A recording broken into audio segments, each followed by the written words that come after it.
What is up, guys? Zach Ginn here. Rick Ginn here. And in today's video, we are going to share our best sales tactic. I'm telling you guys straight up, 97% success rate for everybody that does this to make more money in your wholesaling real estate business, guys. This is one simple concept we have been preaching forever. And this is one simple concept I want to really break down into one video today. I'm excited. I'm jacked up. I know I'm going to help so many people out. I know you're going to help so many people out, and lives will be changed today, because I think a lot of people in their sales process for wholesaling real estate, their acquisitions process, is doing it wrong.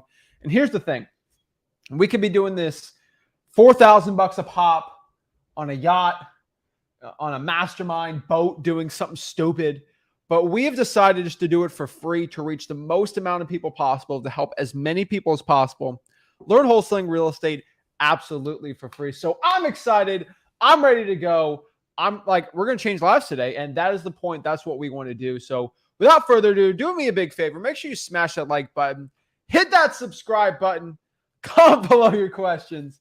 And we're going to talk to you guys about the best sales tactic ever, the hidden secret about wholesaling real estate that no guru wants to tell you. And we're just going to share it. And I think this is going to change so many lives. So I'm excited. I'm ready to go.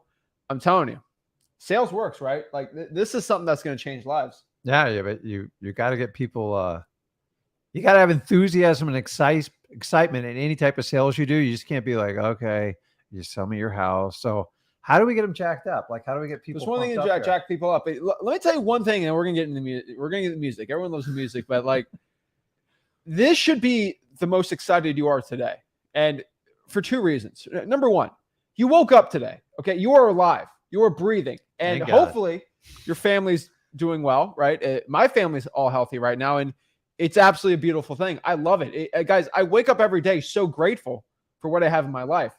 And number two, if you're watching this, you have the access to all of the information right now that can absolutely change your financial freedom. You have hope. You actually have a game plan in this video on how you can close deals, make a ton of money, and change your financial future forever, guys. It's a cause of celebration, but it's also a cause of work, a cause of dedication, and a cause of just going out here and living your dream life. I'm telling you, you deserve this, but to deserve it, you're going to have to work for it. And guys, you have just been blessed by learning about wholesaling real estate. I was blessed by learning wholesaling real estate. You're blessed by learning wholesaling real estate. And let's get into it. Let's get excited. Let's do it. And let's share it, guys. It is wholesaling time. Let's get it. Woo!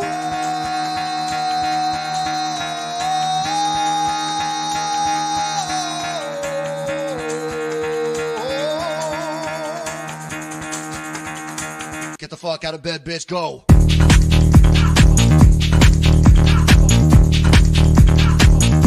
Get up and get the guy go.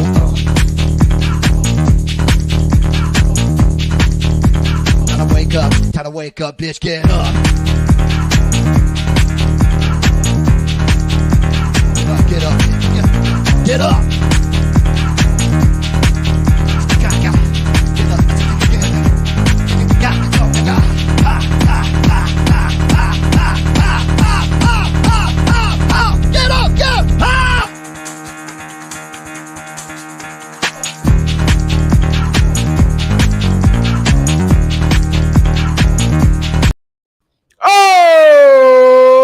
Snap.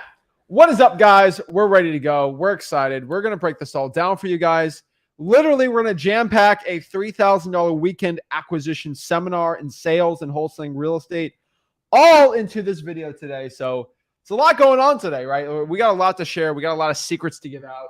And we have a lot that I know we can share and really break down everybody's, break down everyone's wholesaling real estate acquisitions process into one simple statement. So this whole statement, this whole mantra, right? So you've been wholesaling real estate pretty much for over 20 years, right? So yeah, approaching 21 so yeah, 21. So kind of crazy here. We're getting on 21 years of this. By like that. Yeah. It really does. It goes by fast. 2003, 2000. I technically tried it in 2002, but 2000, I got very efficient by 2003 and 4 is when I got rolling. So it was a 2-year journey to get there. And you got to understand, I didn't have any of this stuff when I started. I had to get on planes and like go to like special private secret groups. But I got to tell you, the groups were a lot. Once you got in, the groups were very sharing and stuff. But like they're always like, don't share this wholesaling secret with anybody. If I teach it to you and I charge you $5,000, don't tell anybody about it. And that was my introduction. To be honest, I was taught and completely wrong. Yeah. And I had to ad lib, and it took me about 1.5 years to really figure it out.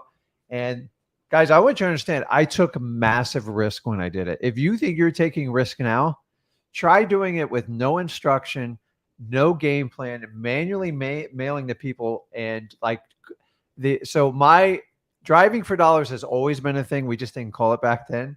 We called it get in your car and go find addresses. Yeah. But that wasn't very sexy. So someone's like repackaged it. But like my diehard thing was door knocking.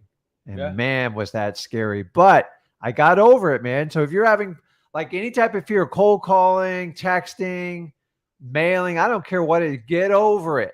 Get over it. It's not nearly as bad as you think it is. So I'm just telling you.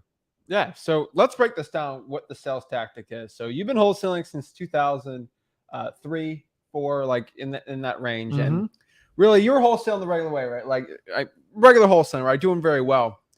But one thing after 2008 happened, the book came out, right? And this book really changed the process on, first of all, I think a lot of people. But I remember you reading this book and you having this book, and it really changed a lot, right? Yeah. And it really brought down, if you can talk to our wholesaling real estate process for the past 5, 6, for me, about 5 years, it's all come down to really, I'm not calling it one book, but one book really phrased what we did, right? Lowball offers. But what was it, right? It all comes down to, how can I get people to have a 97% success rate making more money in their wholesaling business? It's just simply go for no. And there's this book here, in 2008. Well, there's a good backstory behind this. I don't think I even tell you about it. Listen, guys. Go for no. Yeah. So I've had this book forever. So he likes this book so much, he got a second one for our salespeople. I got more of them, man. I got packs and packs. He's got like 12 of them. I give it to anybody who works with me. He just gives these things away all day. But you know, well, listen, here's the deal is, you guys know I'm a fully admitted ADHD like issues. Like I have a short attention span, but I want you to look at the thickness of this book. That's what attracted me to it initially. Okay. And then I was talking to some people and I go, you know, how do I like get a point across to my sales staff on like what we do? And this book was sitting on someone's desk, and I sat through, I think a long lunch break and read it. That's how long, it's like an hour read. It depends on, maybe less than an hour. It was written in 2008. So they're big print. Yeah. And it's a really good story. It actually has, it doesn't reference wholesaling at all. And that's what I loved about it. And it just takes about the philosophy of a general salesperson and understanding on how to do it. And it's titled Go for No. And I'm going to summarize this up here. Okay. It says on the front, yes is the destination. No is how you get there. Okay. Yeah. The truth of the matter, I'm going to summarize 20 years of wholesaling. And if you can get this point here right now, you're going to be wildly successful. So many wholesalers are so focused on trying to get that initial yes. You know how you do it? You guys know exactly how you do it. You spend hours comping properties. You try to read every inspection report. You try to figure out all repairs. And the problem is you're spending all this time for probably a less than 5 to 10% probability they're even going to do a deal with you. So reverse engineer it. Stop going for the yes and just go for the no. And we're here to talk to you today how to simplify this process, because if you find yourself with analysis by paralysis, if you find yourself comping for hours on end, you're trying to get in a yes. Let me ask you this. When you sit and negotiate with someone, if you think you can sit down after a 30, 40-minute meeting and in one shot get a yes, you are not going to do well in wholesaling. So What you want to do is do it reverse. So we're going to talk about how to reverse this. Stop going for the yes on your initial offer. It's ridiculous. And here's the funny part is, let me give you a quick little analogy. What do realtors do? So let me ask you, I go, hey, Zach, so you're the seller. Go, listen, what do you think your property is worth, Zach? I don't know. So you think it's worth 500,000? Like you're showing me data. I go, okay, Possible. well, 500,000. So here's what we're gonna do. We're gonna list it for $599,900. This is what every realtor does. You guys all know. Why did they do that? Why? Okay. So he listed at $599,900, and then they're gonna go, listen, if we can get any offer like north of 540, we're gonna take it. So we're gonna put out a price of $599,900. So they play the reverse strategy type of deal. So they give an offer and go, hey, Zach, I want to offer you, we're going to write an offer at $532,900. And then you're going to go like this. You're going to the realtor goes, listen, I got an offer here. It's a good starting point. So they reverse you into it because they're trying to get a middle, and like they're doing it the opposite way you're doing it. And then the idea is all sellers want to feel like they get a bargain. Yeah. Okay. So if you know realtors do it on the high scale, you have to do the reverse on wholesaling. Okay. Because if you initially have not a ridiculous offer, a higher offer, you're going to have no room to negotiate. So the problem is you guys spend all this time negotiating, doing all this stuff, and the odds are they're going to say no anyways. So just go for the no. Here's the secret to going for no. You got to build rapport with people. Otherwise, you are nothing but a transaction broker. Okay.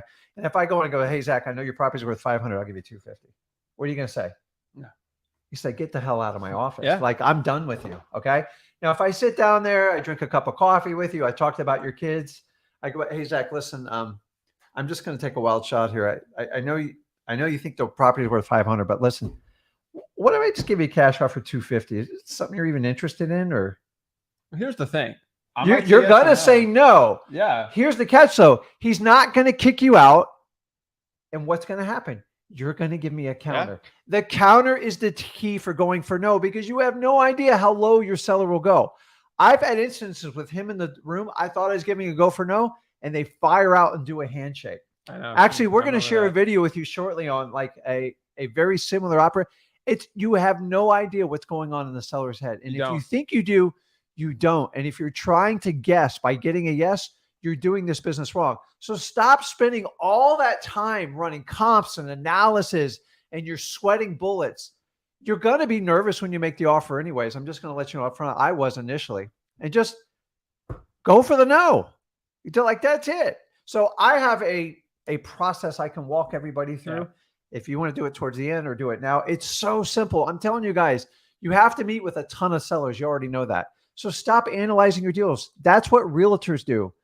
The realtor spends hours with these beautiful reports and stuff, and then they overlist the property so the buyer feels like they get to deal. You got to do the opposite. You got to give them a low offer. So when you go up in price, they seem like they're getting a deal on it. But if you're trying to hit that so you guys are, I'm going to make 70% offer. 70% of what? Okay.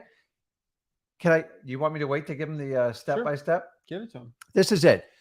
Number one, come up with a comp. A comp is a range. It's going to be within 5 to 10% max. Okay.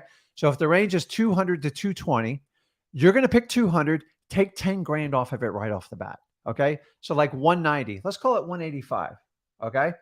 And then from there, divide the number by 2, 50%, and make an offer and expect a rejection. Here's the key. If you built enough rapport, you're going to get resistance. You're going to get a no, but you're going to get a counter. And guess what counter is? I get inside of his head, and he's going to give me his subconscious price. I'm telling you guys, I've done this every which way.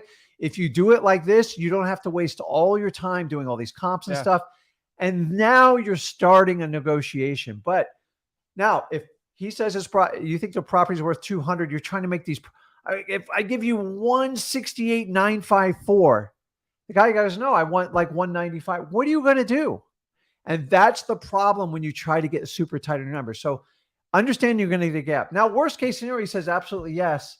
You actually might want to be more nervous because that doesn't even make sense, but it occasionally happens. But You're going to get a counter, and that counter is going to give you a lot of room to negotiate. So many of you are offering like 75 to 80% of the property. It leaves you no room to negotiate.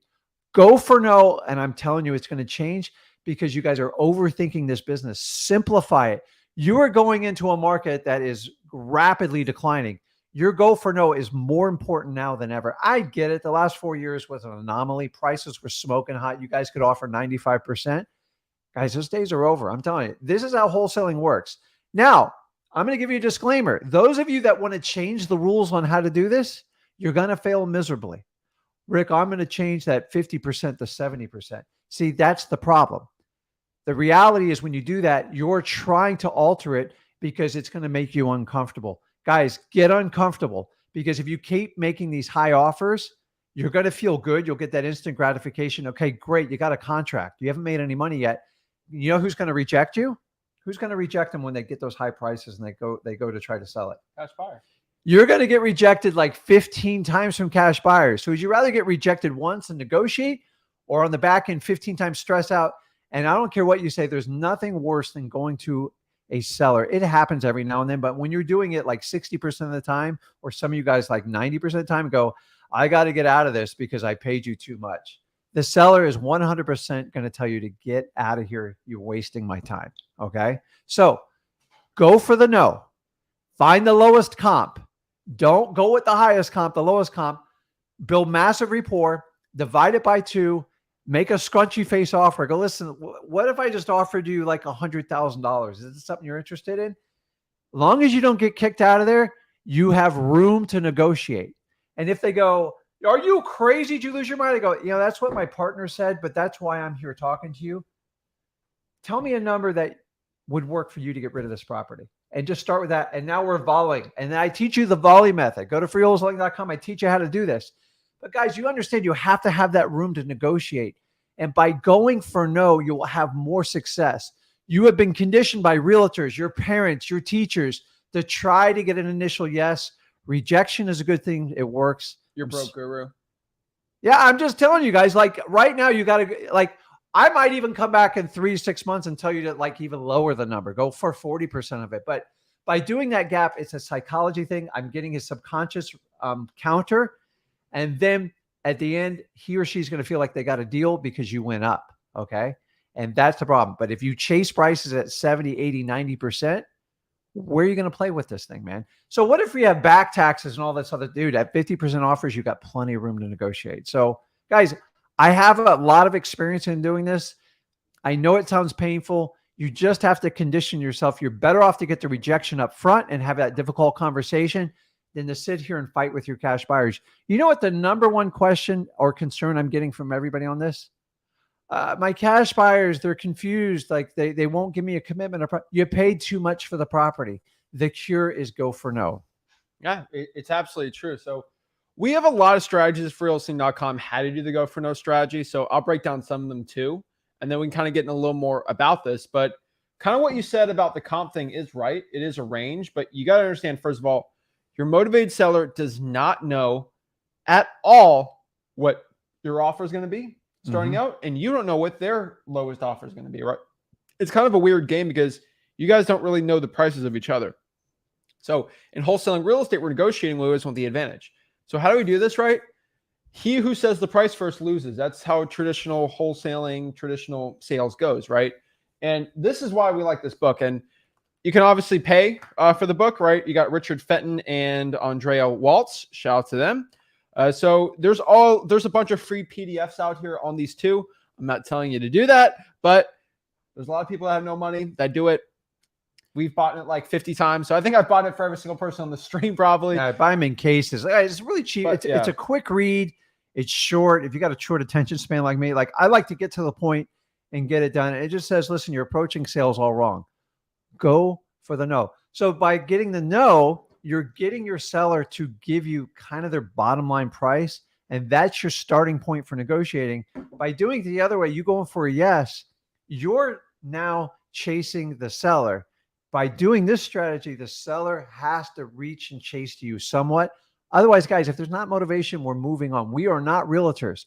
So many of you guys go, I can't get a cash buyer to buy. You pay too much. And then you go, I'm having problems comping this property. And you'll say to me, Zach, can you comp it for me? I go, we're not realtors. Like, just if it takes you more than 10 minutes to comp something, you're paying too much for it. I'm just telling you, remember, we're doing an initial flyby when we talk to people. Okay. Once we get in knee deep, then you can go deeper into the comps. But if I'm going to talk to 100 people and only 5 or 6 of them are worth having a conversation with, we go for the go for no. And then we get 1 or 2, then we can deep dive and get to the nitty gritty. The problem is you guys are getting deep diving all your leads. So some of you work on like 5 leads and you deep dive and you get frustrated. Here's the cure. Go for no. I'm telling you, it works. Realtors use it in the opposite fashion. So why don't we learn and just reverse engineer from it? It works. Exactly. So again, you look at this book, it says 2 really important things about the sales process and how we do it in our business, right? So number 1 here, the go for no process in 2008 was proven to be 92% more effective. It outperformed 92% of the world's salespeople. So knowing that, if you can perform over 92% of salespeople, think of wholesaling real estate, it's 95, 96, 97%. So what is the strategies for go for no, right? Like, we can always say it all day, but like, what is it, right? So first of all, it's that low ball, right? It's just going out here and low balling the seller. And I think that's the first thing we should understand about the go for no. You're going to low ball more, but because you low ball more, you will make more money. And here's the thing about the go for no strategy that we're always saying here, but like, the money is in the counter. And what I mean by that is, of course, if I offer 250 for a house worth 500, they're not going to take that. But when I counter and they counter me at 350 and I meet in the middle at 280, that's better than me offering 300. I make an extra $15,000. I didn't exercise yesterday on the live stream, and it really opened some people's eyes. So I asked everybody, if you had a deal and you know a cash buyer could buy for $100,000, what would your initial offer be? Most people said 80, 85, 90. They're okay with making 10, 15 grand. That's what they'd offer. And really, if you know that, most sellers, they know psychologically that they've read, The Art of the Deal. They read all these negotiating books, right? Yeah. That they just look it up. Like, you go on TikTok or you go on YouTube, how to negotiate a home sale. The first thing they always say is never take the first offer. So I could literally, my first offer could be the best price ever. They're not going to take it no matter what. Yeah. But if my initial offer is really low and they put their guard down by saying no to the first one, they feel good about that. And they negotiated me up. Some people just want to feel like, hey, I negotiated them up. I did my best. So make the first offer really low. If you make it really high, guys, you can't go high. You can't go lower on your initial offer. You can't. You can only go higher. So just know that. So why don't you just keep it low and then go from there? It drives me so crazy when people do that. But just understand that, guys and gals, that like you can't renegotiate. You can't renegotiate on a lower price. It can only go higher. So just that's why I say everyone for go for no. And so you love the volume method. We'll break down the volume method a little later. I like the good cop, bad cop method, where it's like, hey, I was talking to my partner Rick, and he was telling me he wanted to buy this thing for $250,000. And just get the reaction from there. Because you don't have to build that much rapport, because if they get really upset, either, oh, Rick's crazy, he wants to buy things for cheap. I'm here to help you out. I'm level-headed. Let's meet in the middle, right?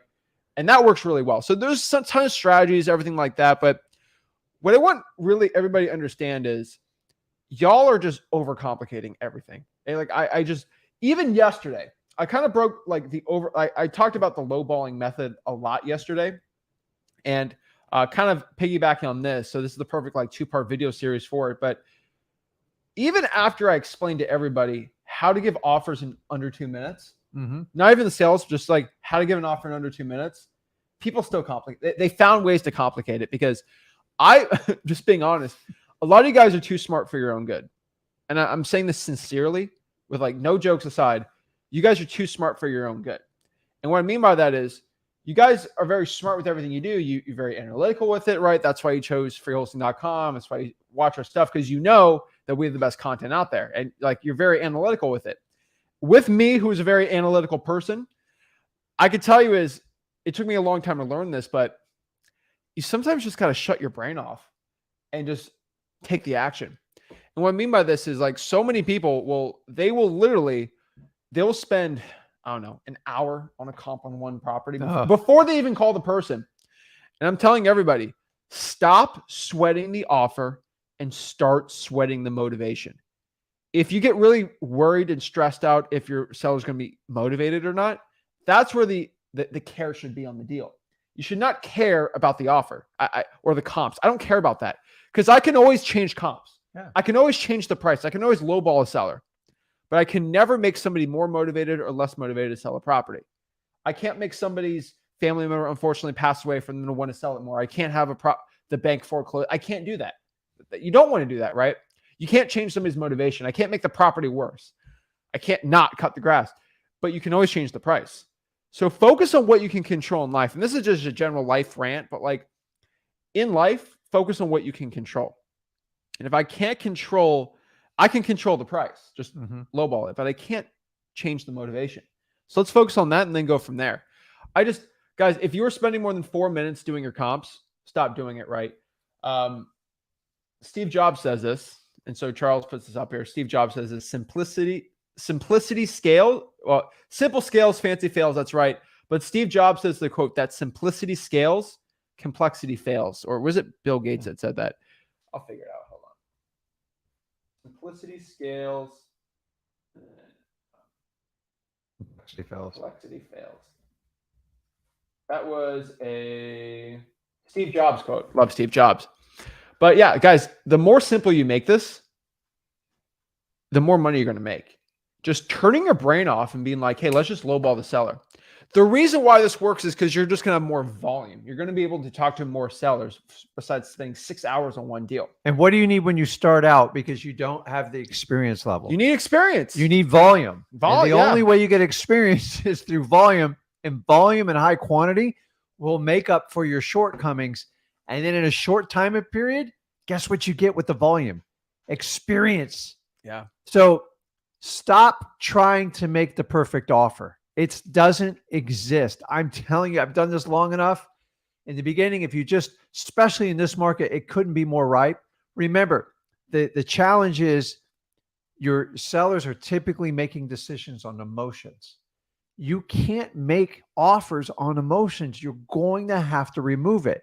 So by using our go for no process, our instant offer is you remove the emotion and you just make offers. Remember, 9 times out of 10, your initial offer is never where you're going to end up. It's just a starting point. Yeah. Because if the rule is he or she that speaks first loses, then throw out a losing question that you already know, and they're going to give you the right answer for it.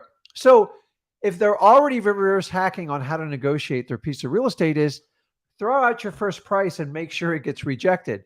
They're going to counter them.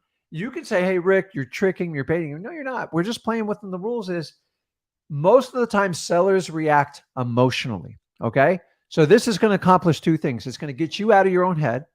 You're going to make the first offer, which is going to throw them way out of whack. Because here's what most of you guys do. Mr. Seller, what's the lowest price you would take for cash? Dude, they're on to that. They're on to that. So, Mr. Seller, would you take $100,000 for your house? Or like, is that going to work for you? I got $100,000 cash. That's different. Yeah. And then you're going to go, I can't do 100,000. Are you nuts? Me and my wife I can't go below 130. I'm like, all right.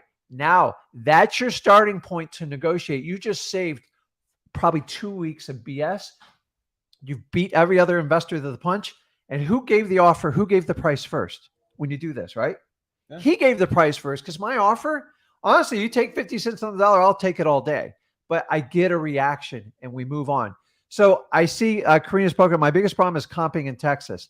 I am always off on my MAO. So let's change MAO to LAO. What's that? Lowest allowable offer. Okay. Start with that, guys. Stop trying to do the MAO and let's go to the LAO. Because you're going to spend hours. You're going to drive yourself nuts. The LAO, I can promise you can do it less than 5 minutes. You just got to give lower offers out here. And I want everybody to understand that. The lower offer you make, that's it. Just go for the LAO. I like that one. And it'll change everything, guys. But I want you guys to understand this. Just stop making everything up with MAO. Like, honestly, I get it. MAO is really good. But that's where you end up. That's where no, That's your max. well, you want to be lower than that. So you got to start with an LAO to get to your MAO, right? Yeah. So I've always done MAO, and really how I figure out MAO is really it's like what's the most a cash buyer is going to buy for it, right? So figure out your LAO, and I kind of talked about this yesterday, right? How do I figure out your LAO? I like that. Think about your lowest gut wrenching offer. Like, oh my gosh, that gets me scared. Like, I don't even want to say that. And now go 25% below that and make that your lowest offer. So what? Just look at the property. Gotta do some simple comps. Spend 2 minutes doing it. Like, okay, 3 2s you're going for this area. It might need some work. And I showed you how to go to freewholesaling.com and really look at how to do the repair cost worksheet. 2 minutes. Okay, you know what? This thing might be worth maybe 150, 160 to a cash buyer. Oh gosh, 100 would really freak me out right now. All right, 75. Offer that. Yeah. Like just guys, That's how I initially came up to it when I was teaching Zach. I'm like, cut 20, 30 grand up. We never put a number on it, but like in our market conditions right now, you guys talk to 100 people. You're spending all your time trying to figure the MAO when you can just quickly do an LAO. And then once you sort it out and you find the 5 or 6 people want to work with you, then you can work on the MAO. But like, why spend all that? That's the number one reason you guys burn out in wholesaling and you quit, because you're spending MAO, dude. That's like, realtors do that 99.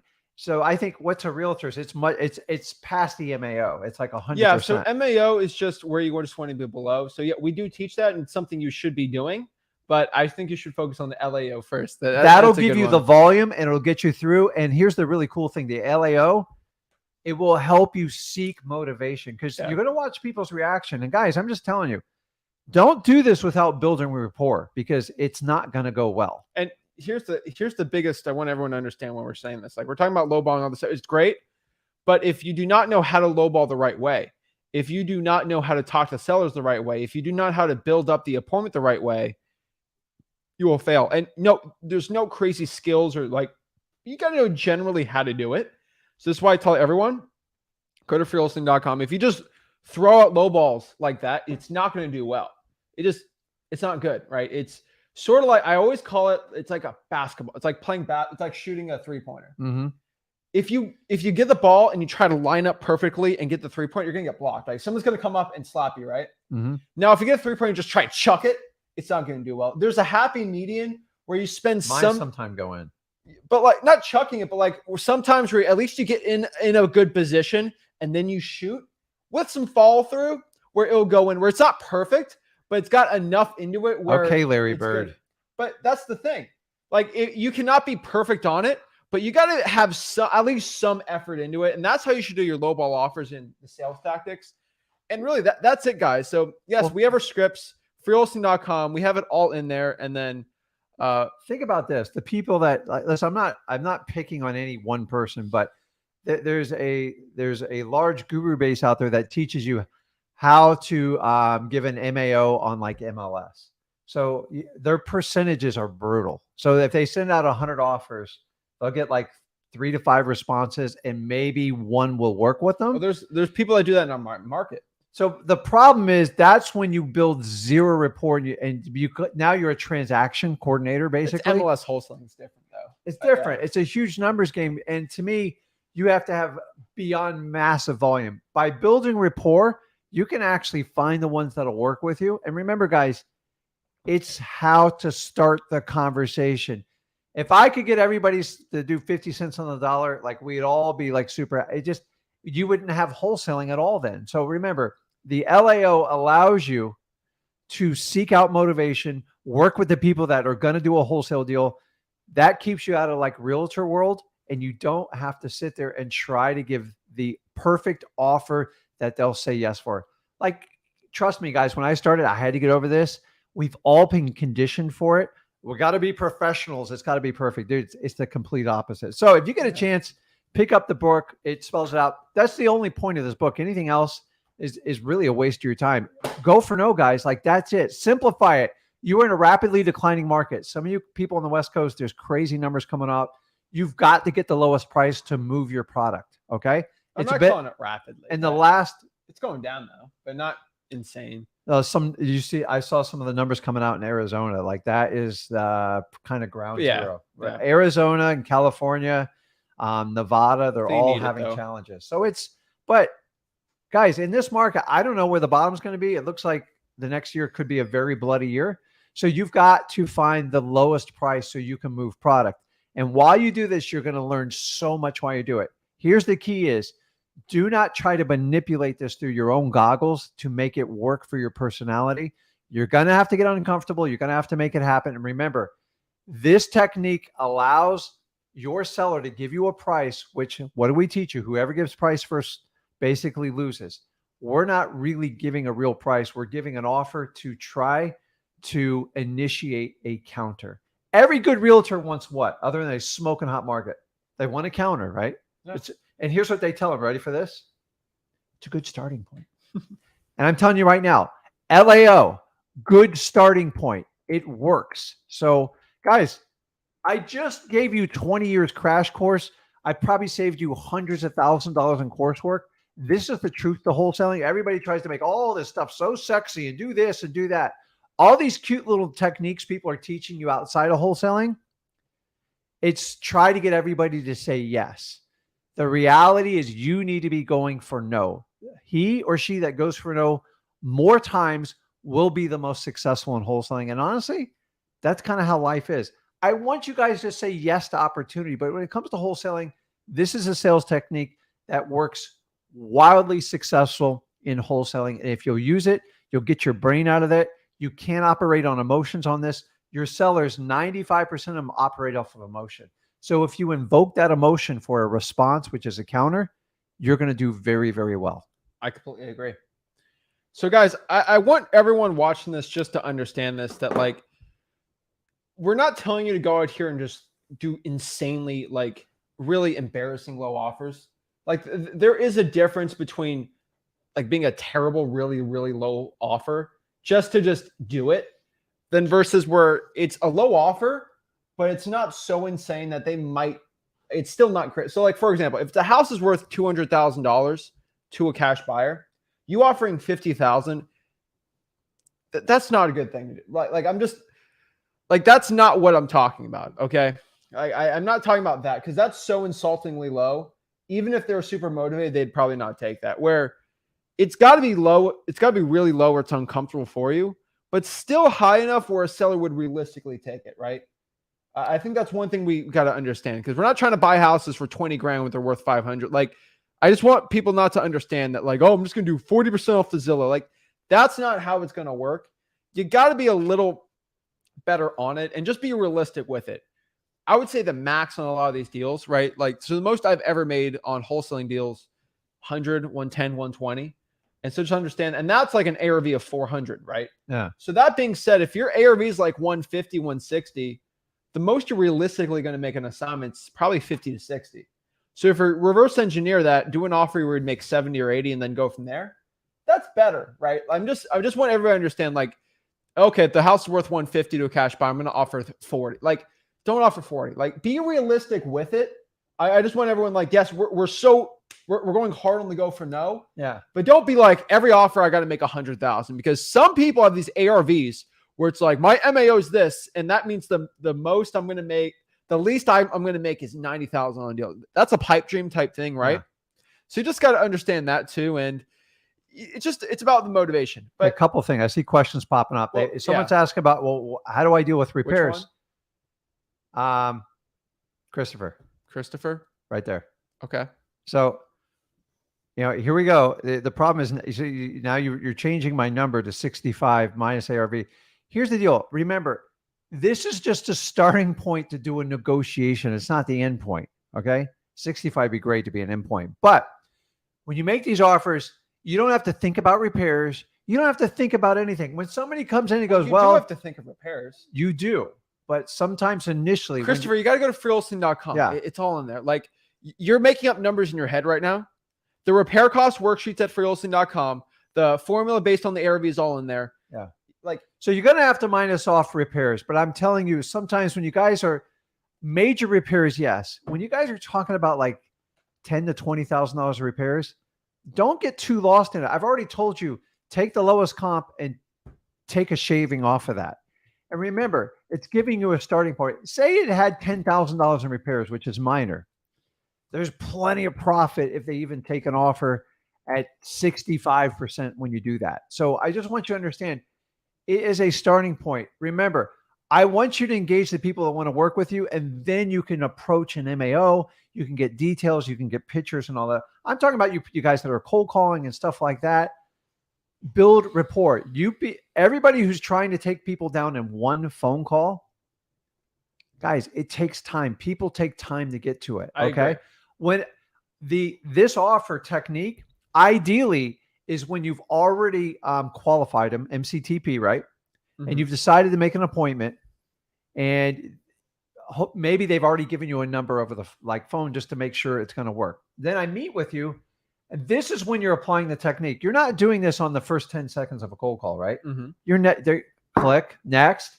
I'm going to sit down and so now why? Because if I'm in person, you can do this virtually. Sometimes you don't have a choice, but if I'm in person, I get to watch his eyes. I get to watch the reaction. I'm looking for the emotions. Some people are really connected to their house. You guys know what I'm talking about. So if I can do this, so remember, once again, guys, it is a starting point. The repairs, yes. Most of the times, when you're doing the qualification, if you're dealing with a major repair, and you're just going to minus that off the number. But remember, so many of you guys have this 70% thing stuck in your head. And honestly, that's how I was taught when I first started out. Why? Because I took my emotions out of it. I offered everybody 70 cents on the dollar. Now, today, you got to be a little more. Just go to freewholesaling.com. It's all there. Yeah. So I'll show you this really quick. Okay. What are you showing? freewholesaling.com. So a lot of people think 65 guys, stop complicating this. Okay, go to freewholesaling.com. This is the repair cost worksheet in freewholesaling.com. Use this for your repairs. You should not be spending more than 5 minutes doing your comps. Should you 65? I've never said 65 once. Never. You've never said 65. No. We've never said that because you're listening to a broke guru, and the broke guru is driving me crazy because it's just giving you bad information. Unsubscribe from your broke guru. Block them on social media and stop listening because they're broke and they're going to make you broke. Okay. Go to freewholesaling.com. That's where it's all at. So I just don't like the whole, which should I use as current market? The formula stays the same. When real estate prices go down, the formula stays the same. But what changes? The ARV changes. Okay. It drops. Yep. So it drops. So the formula still works, but the ARV drops. And a lot of you guys are using old ARVs and you're like, oh, then the guru's like, do 50%. Do 70% of a property that's worth $1 million because ARV changes. Like, these gurus are crazy, right? Do not be doing the 70% rule. That's stupid. You have to do the ones that work for your market, but you got to give accurate ARVs. And I'm assuming you guys know how to do that. You should not spend more than 5 minutes finding comps and ARVs. So we're not saying don't use the offer formula because that's how you actually not do well, because I get so many people send us deals and they're absolutely terrible because you decide, Rick said to lowball, and what I'm going to do is just not do comps. We're not saying that. Spend 2, 3, 4, 5 minutes doing comps so you have a decent range, and then go from there. I think so many wholesalers, they mess up with their comps so much because they're super opportunistic, right? It's so funny. And then Tom's like, I can't find the formula for wholesaling.com. Go to, I'll pop it up for you. It's kind of funny, but I get this all the time. I don't know where. But people are very opportunistic when it comes to the thing. They're very glass half full on their comps. Oh my gosh, I have a three bedroom, 2-bathroom house that's 1,000 square feet, and I'm looking at my comps. I see ones that are saying it's not good, but I see this one that sold for $5 million across the street, and because it has oil rights and it's on the river and it's on the water, but it's half a mile from me, so I would say that's a comp. Because you want your property to be worth more. Yep. But here's the thing. You cannot make the property worth more or less in wholesaling. You can't. You have to do the facts. And a lot of you guys out here overinflate your comps to make you feel like you have a really good deal, and they don't got a good deal. I'd rather you undercut your comps and do the lower comps than that. And then Tom just found it. Guys, if you spend 5 minutes actually going and looking through the course, you will find it all. It's all in there, okay?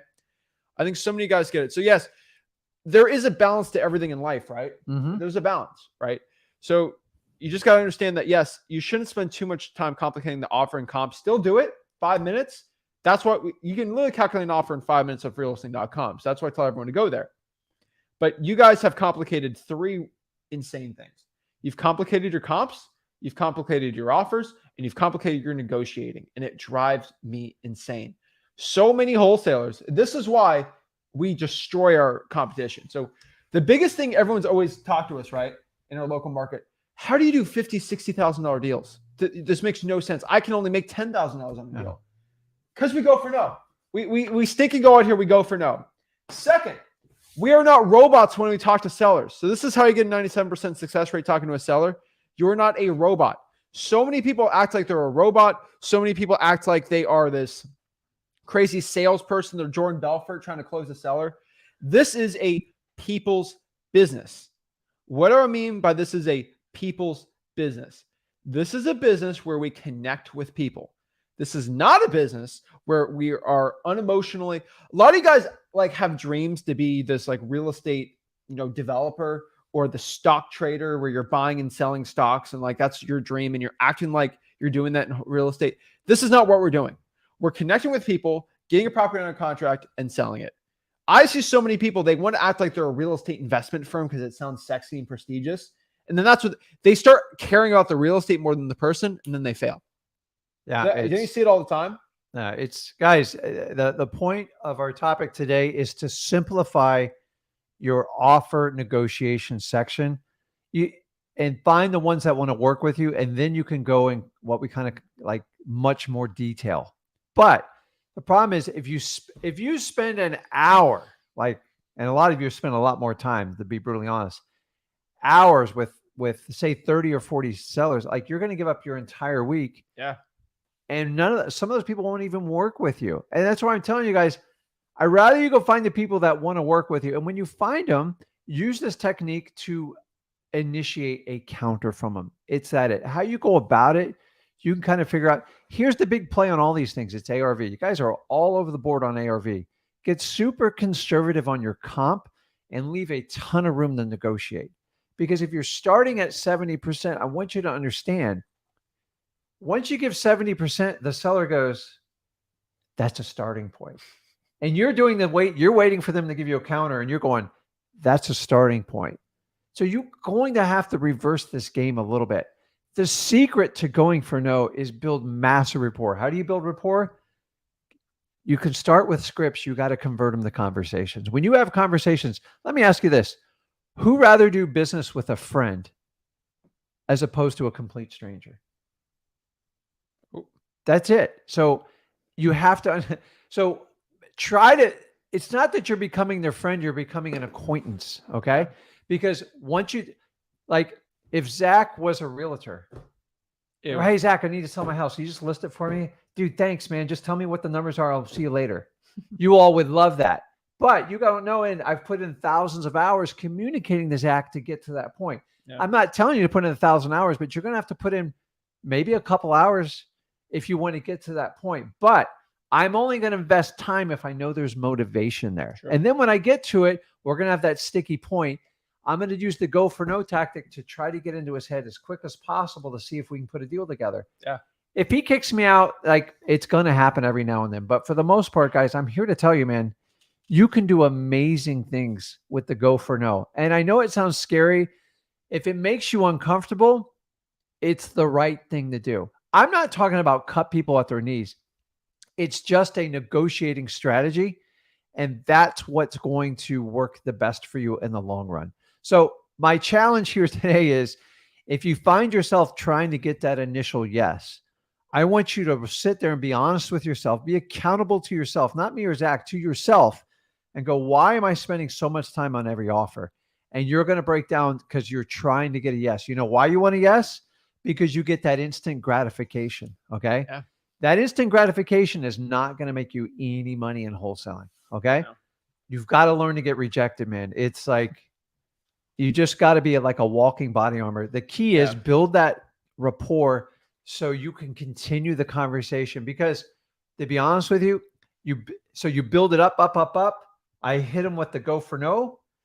It's going to drop way back down. But the idea is you want to just turn that curve and then you want it up like right here. And that's the key with the go for no. If you don't build a rapport, you're going to go off a cliff and you're going to be kicked out and you're going to waste everyone's time. So this is a strategy. Nobody else is going to teach you this. I promise you, this isn't taught by anybody else. I'm sure someone will duplicate it. I'm okay with it. Sell it. It is with it. If someone's going to quote you out of this book and they don't talk about this technique, it's just a talking point. Okay. Use the practicality of it, make it work. The reason I like this book, and I give the authors credit on it, it's simple, it works, and it's proven in like 100 different types of businesses, not just wholesaling. Okay.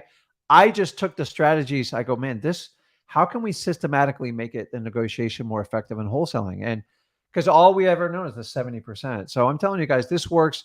Don't sit there and hit everybody right off the bat. It is a negotiation technique that works best in person. Can it work virtually? It can, but it's going to be less effective for full disclosure. You just have to, guys, you have to get comfortable with that no. Because once you become friends with the no, once you embrace the no, it gets so much better. And, I did a lot of wrestling, right, in high school. And the one thing they always say is, right, like embrace the grind, right? And that's something I've always used for my cold calling, right? And the point of it is like you're supposed to embrace the brutality of the training. You have to embrace just how much it's going to stink. And once you embrace that, it's kind of just normal, right? Like some insane trainings I did, but the thing about that was like, it just became normal. Like it was just, this is life, right? Roger that, right? So it's like, you look at David Goggins, like he runs insane amount of training stuff. It's just, that's life now. And you start to get human beings get really used to, if you have to do tough things every single day, it's kind of like second nature.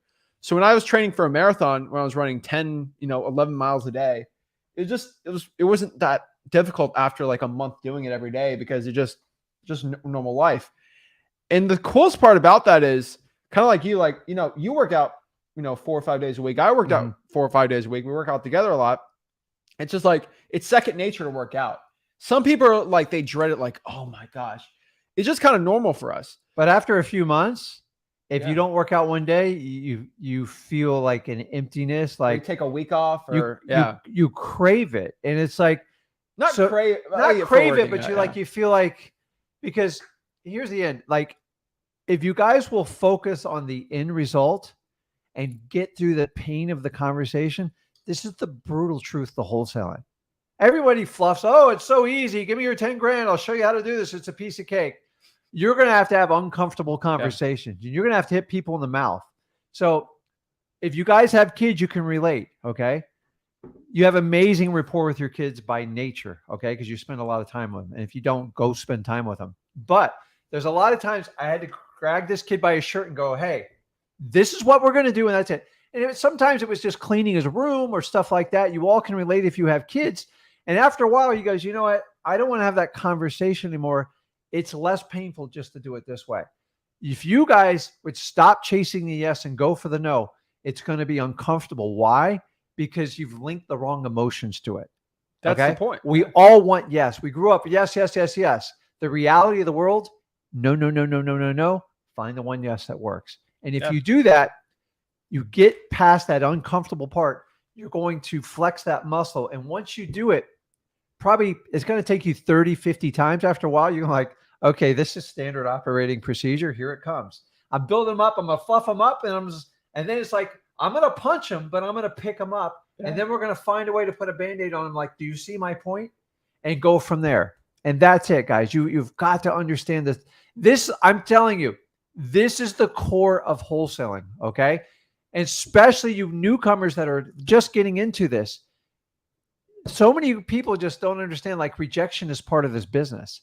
And if people are telling you, hey, you got to do yes, you're going to get rejected. You got to figure it out. Sooner you can figure out this process, you don't have the experience to have high level negotiations. So make up for it in quantity. And when you get to the negotiations, use your strategy and work with the ones that want to work with you. And you don't have to wind up in the realtor world. We are not preparing anyone to be a realtor, because realtors have to spend all their days on comping and looking professional and perfect. I agree. So you have to embrace the no. You have to enjoy the no, because once you do it, it becomes normal, right? And so when it becomes normal to just go for the no, when it comes very normal to give lowball offers, when it comes normal to cold call every single day, it becomes so much easier.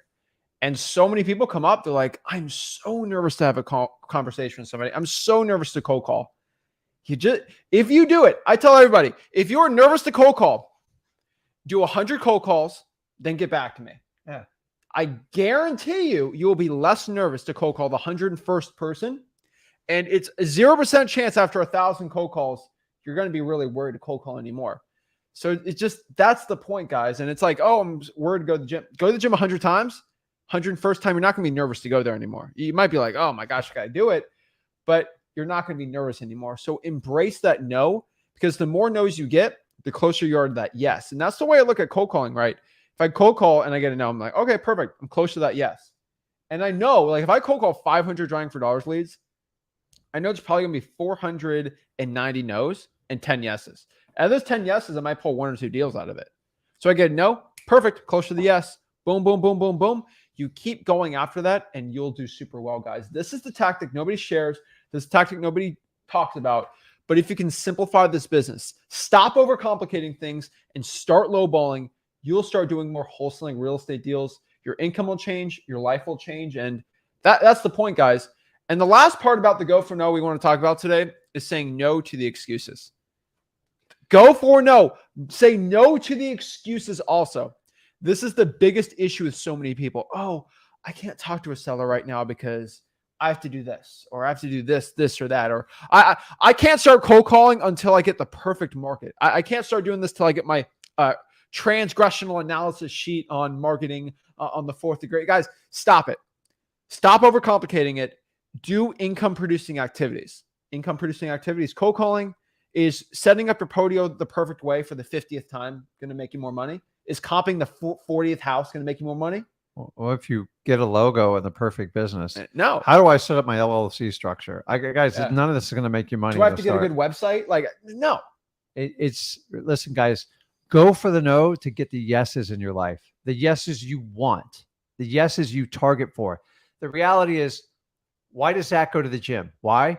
Because he loves pain, sweating, and the struggle and his heart rate, like getting 180 beats?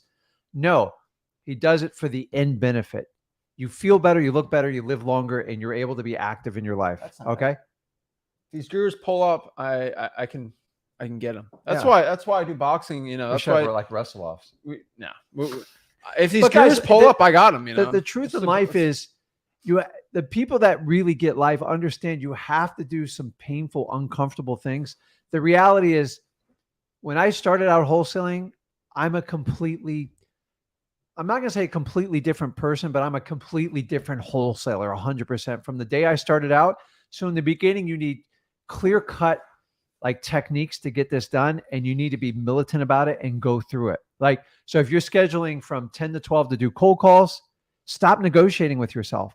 So many of you guys want a coach to make you accountable. Do you really think the coach cares at the end of the day? I think they care to a point, but they only care until you have to pay them. Then after that, if you make it or not, it's no sweat off their back. They're just waiting for a testimonial. The key is when you learn to make yourself accountable. Yeah. Okay. So number one, if you're making excuses, stop it. Be accountable for it. Now understand, going forward, your subconscious is going to go and find those excuses no matter what, because it's a habit. So the key to fixing your subconscious excuses is recognize them in a conscious state and go, okay, I'm starting to complain. I got to stop. Guys, I have to do this still to this day with certain habits I have. Once you start recognizing, you can keep self-correcting yourself. So if you complain, if you take that phone call from your nagging friend with all the drama, stop taking the calls while you're scheduled your time and go, okay, if you want to, just stop it. Who controls your life, Zach? Myself. That's it. Nobody else. Not the news, not anyone else, not Guru. You are in charge of what happens. Stop making other people accountable for your inactions and just go, okay, I'm going to be honest with myself. When I start to do this, I'm going to recognize it. I'm going to self-correct it, and I'm going to go hard in the paint for the next 30 to 90 days. And after a while, it's going to become a habit and you're going to forget about it. The day I started wholesaling, I don't even know how I got through it with my terrible habits, but I got through it. And I've taken longer than most, but once again, it's a journey. It's a marathon. Those who sprint, they always get killed. That's it. So just figure it out and get it going. Guys, I'd like to tell you I was the most superstar wholesaler. I was a train wreck when I started. Here's the difference is I just did it. And I kept going and I learned as I went. And you're going to have a lot of failures. So school taught you that failure is bad. the reality of the world is the more you fail, the more you'll succeed. So Don't fail on purpose, right? But like try other things. But I mean, I fail every day. You know, like I try to do something and I felt that it's not bad, but don't think of like, oh, I have to massively fail on everything. That's great. That's not the same thing, right? It's not sexy to fail, but like some failures are okay, but some aren't, obviously, right? But like, guys, you only have a certain amount of time on earth, right? And you got to make the most of it. So if you're just sitting here right now, just making excuses in your life of why I can't do this, or I'm not wholesaling well, because cut out the excuses, guys. You only live once. Change your life right now. This is the moment where you can change your entire life. There's so many people on earth right now that aren't able to do what you're able to do, right? There's people that can't have an internet connection. There's people that can't, they're stuck with a job. You know, they have kids and a family. It's harder for them. Do the opportunity you have right now. You have a gift right now with the knowledge of wholesaling real estate and going after it. Go after it. There's just, if not right now, especially for my young people watching this, you know, my age, you have certain moments in life where an opportunity opens a door for you. These opportunities don't open for you every single day. And they happen maybe 2 or 3 times in someone's lifetime. And if this is an opportunity right now, this is a door opening for you, you need to take it. And this is not like, oh, it's just going to come to me. It's an opportunity. You got to work at it. But I promise everybody watching this, if you take the opportunity by the horns and you consistently get better at it, consistently actually strive to master the craft, and consistently put your all into it, when you're an old person and old like me. No, you're old in a nursing home, and you can sit back and say, you know what, I did everything I can to make the most out of my life. I know I can. I know I can sit back when I'm an old person and say, you know what, I did everything I can when I was young to change my life, my family's life, my financial future, and everything. And I took life by the horns and I did everything I deserved to do. I didn't sit on my couch all day playing video games, still play video games, but like I didn't waste time. I did the most out of my life. And if you're watching this right now, this might be the picking me up that you need right now to change it, because it's a crazy conversation. I just want everybody to do this. So many people right now, they take so much excuses, and wholesaling real estate needs to be the way for you to change your life. So many people right now, there's so much competition in a lot of these markets. And why do some people make a ton of money in wholesaling? Some people don't. It's not because somebody's smarter, taller. It ain't about smarts. I can promise you that. It ain't about smarts. It's about who's willing to want it more. And if you want it more, if you want to change your life, you will change it. And if subconsciously, we're talking about the subconscious, this is the most important tool we got to have for you to change. And if you're out here making excuses, if you don't want it enough, you're not going to get it. And so the last part here is, it's like, why is this guy making a ton of money and this guy isn't? It's all about the guy or gal that wants it more. So what, everyone, you know, there's 40-year-old guys saying, oh my gosh, why is this 18-year-old kid whooping me on these appointments, right? I wanted it more, okay? I wasn't, you know, financially fat, if that makes sense. Because like, you look at it, what is scarier, a hungry tiger or a full tiger? If you're stuck with them. I'm just scared of tigers. Yeah, in general. but a hungry tiger is a lot scarier, right? Versus a full alligator. Like a full alligator ain't gonna eat you. Okay, they already ate a bunch of things. They ain't gonna eat you. They'll kill you, though. Yeah, if you provoke them, if they're full, they're not gonna attack you to get you, right? Yeah.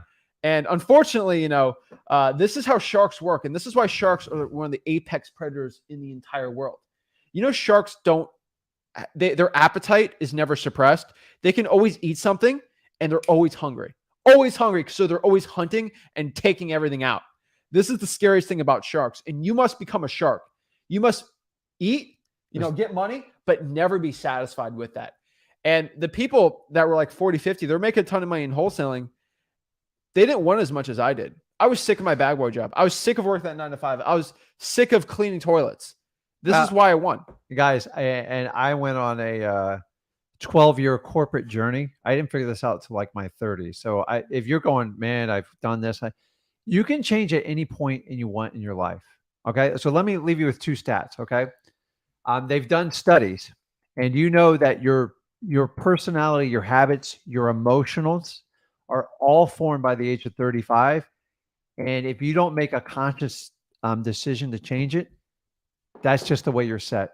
Why do you see when like people get older, like they get kind of grumpy, they're set in their ways, they will never change, they're not open to learning, and they're set because their thoughts turn into their experiences, which are their choices, and then from there they're going to create a emotion from it, and if it's positive, negative emotion, that's how they're going to control their thoughts, and it's an endless loop. That's why you see people after 35, they're set in their ways. Okay, why do you think children are so robust? They're just like excited, full of life.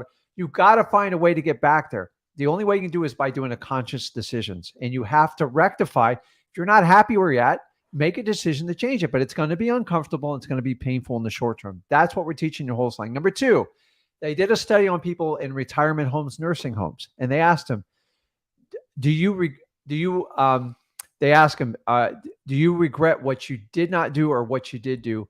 Overwhelming 95% of them said the stuff I never tried, the stuff I didn't do. Nobody ever says, I tried that. That was miserable. I wish I never do that, because that's how you learn in life. But when an opportunity comes up and you're like, I mean, I love wholesaling, but I'm scared. I don't want to do it.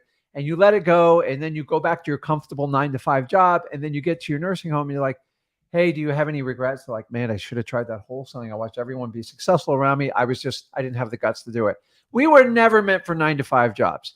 70% of workers out there hate their jobs that work for some type of company. Okay. Why is that? How can that possibly be? Okay. Guys, I was that person. I waited till my 33 to make this decision. And luckily I influenced him enough. I was far from a perfect parent, but here's the key. Why he's here is I spent a lot of time with him as a child. Like we just spent a lot of time, and that's how we bond. And he's like, man, dad has a lot of free time. He has a fun. So listen, your kids watch what you do. They'll listen to what you say, but predominantly they are going to make a decision on your legacy, on what you do, as opposed to what you say. So if you tell your kids, don't drink, it's a really bad thing, and you sit there and drink on Friday, Saturday night, they're going to watch what you do. So guys, embrace this, man. Like change is great. The go for no is it's uncomfortable at first, but it will become a habit. And it will drastically change your success rate on your offers. I completely agree. So guys, that's the point. That's what we're really talking about today. That's really what I wanted to share with everybody watching this is just, if you go out here and start changing things, things will change for you. You can't make a change in your life unless you make a change for yourself. And that's the point. So guys, start going out here, start changing your life. I recommend everybody go to freewholesaling.com. Y'all have already heard me talk about it probably a million times. So you already know, go for no, and that's what we're sharing. So what I want to do right now, do a little bit of Q&A. We're going to do some one-on-ones. We're going to talk to you guys and get it going. I'm always excited for it. So first question from Noah here is the stick notes strategy a fast inbound ? Which I'm trying to understand how that sentence is formed. I think he meant sticky notes. I get it. Like yes. Inbound leads, inbound calls. Yes. Sticky notes are probably the fastest inbound marketing strategy you possibly can do. So yes. Charles is a good one.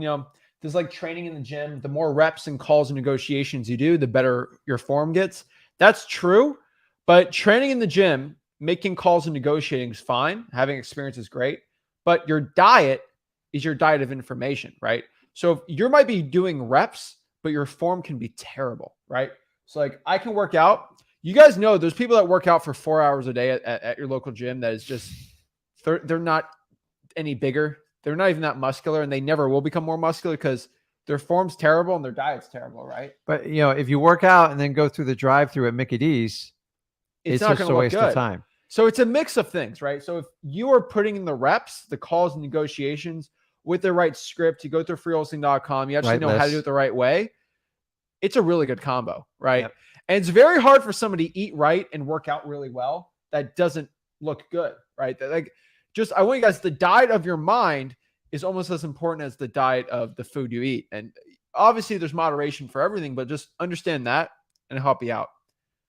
Silver Oak REI says, what's the most gentle approach for a serious lowball? I would say good cop, bad cop's the most gentle approach. You can do the volley method too, but that's honestly where I'd say. You do the scrunchy face too. Scrunchy face. What's the scrunchy face? The scrunchy face is basically when you make an offer and you put the guilt and the stress on you as opposed to your seller. So when I turn to Zach, I go, listen, would you consider like $100,000 and you like hide behind something like, and then you just kind of, you look stressed, like, because listen, odds are it's going to get rejected. So the problem is when you go, did you take $100,000 cash, and you lean into it, it's Yeah. intimidating, it's threatening. Where I'm like, yeah. And then if the worst case scenario, if they throw up on you, you go, yeah, I didn't think so. My partner suggested that. I thought it was a little bit crazy. What do you need to get rid of this property? And then so now I'm looking for the counter. So you can do the scrunchy face. You do that. You do the good cop, bad cop, whichever you're more comfortable with. You got to do what suits your personality. There's no like one set way, but the key is you have to do it. So I love that you're analyzing how to do it. Don't overanalyze it. Sometimes you just got to try both and see which one you're most comfortable with. I completely agree here. Let's see here. Florida guy says, "Oh, where's a good market to wholesale right now?" The one you're in. The one you're in, but obviously I look at where you live. But let me know where you live. Markeem, hit the like button, guys, and they're helping us for free. Make sure you hit that subscribe button. Smash it. Smash it.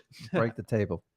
So yeah, to go back on what Karina said too, don't complicate it. Go to freewholesaling.com and you'll be fine. And then Slick Mike, guys, we are on Twitch. I've been on Twitch for years now on this channel, and it's kind of weird that I'm on Twitch, but it's true. I don't think it replays on Twitch, but we're on Twitch. So Slick Mike says, "Hey Zach, how long should my inspection period be? And do I ask for a proof of funds before or after I get the deal locked up under contract?" You ask for proof of funds after you get the deal locked up under contract. From your cash buyer. From your cash buyer. Your inspection period should be probably 30 to 45 days would be my guess. Longer the better in this market. Yeah, I definitely agree. So what we're going to do today, guys, is we're going to do some one-on-one calls. So basically how we're going to do it is if you want to hop on Talk to us for free, you got to be part of the Wholesaling Houses for Real mastermind group. And all you got to do to get on there is all you got to go to Wholesaling Houses for Real. Guys, I only say this once. If I say it multiple times, I actually go crazy. So I'm only going to say how you should do it once. All right. So let's do it. All right. Wholesaling Houses for Real. Here we got the pinned right here on the featured. Boom. Just click join here. You look pretty shocked on this one. I am shocked. Click the join now, and then you're good to go. So guys, that's how you do it. That is how you hop on. Once you click that StreamYard link, you'll be put on here, and you'll be good to go. Last question here, and then we'll get into one-on-ones. You should do a vlog together on a day with the wholesale.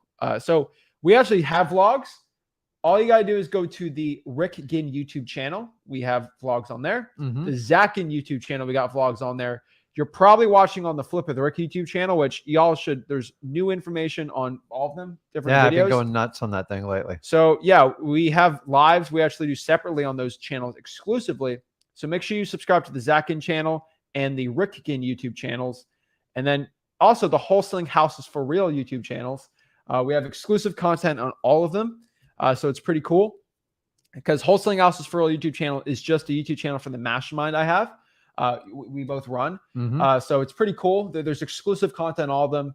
So besides you subscribing to 5 gurus, subscribe to all 4 of our YouTube channels instead. And then you don't have to talk to the gurus and you still get more wholesaling information. You get a lot of content, but you're going to get the same like consistent message, but you can get a little it's consistent, but there's so much information on wholesaling. But you get old guy and then you get young guy. So you get the best of both. So yeah, subscribe to those 2 YouTube channels specifically if you want the vlogs and exclusive content.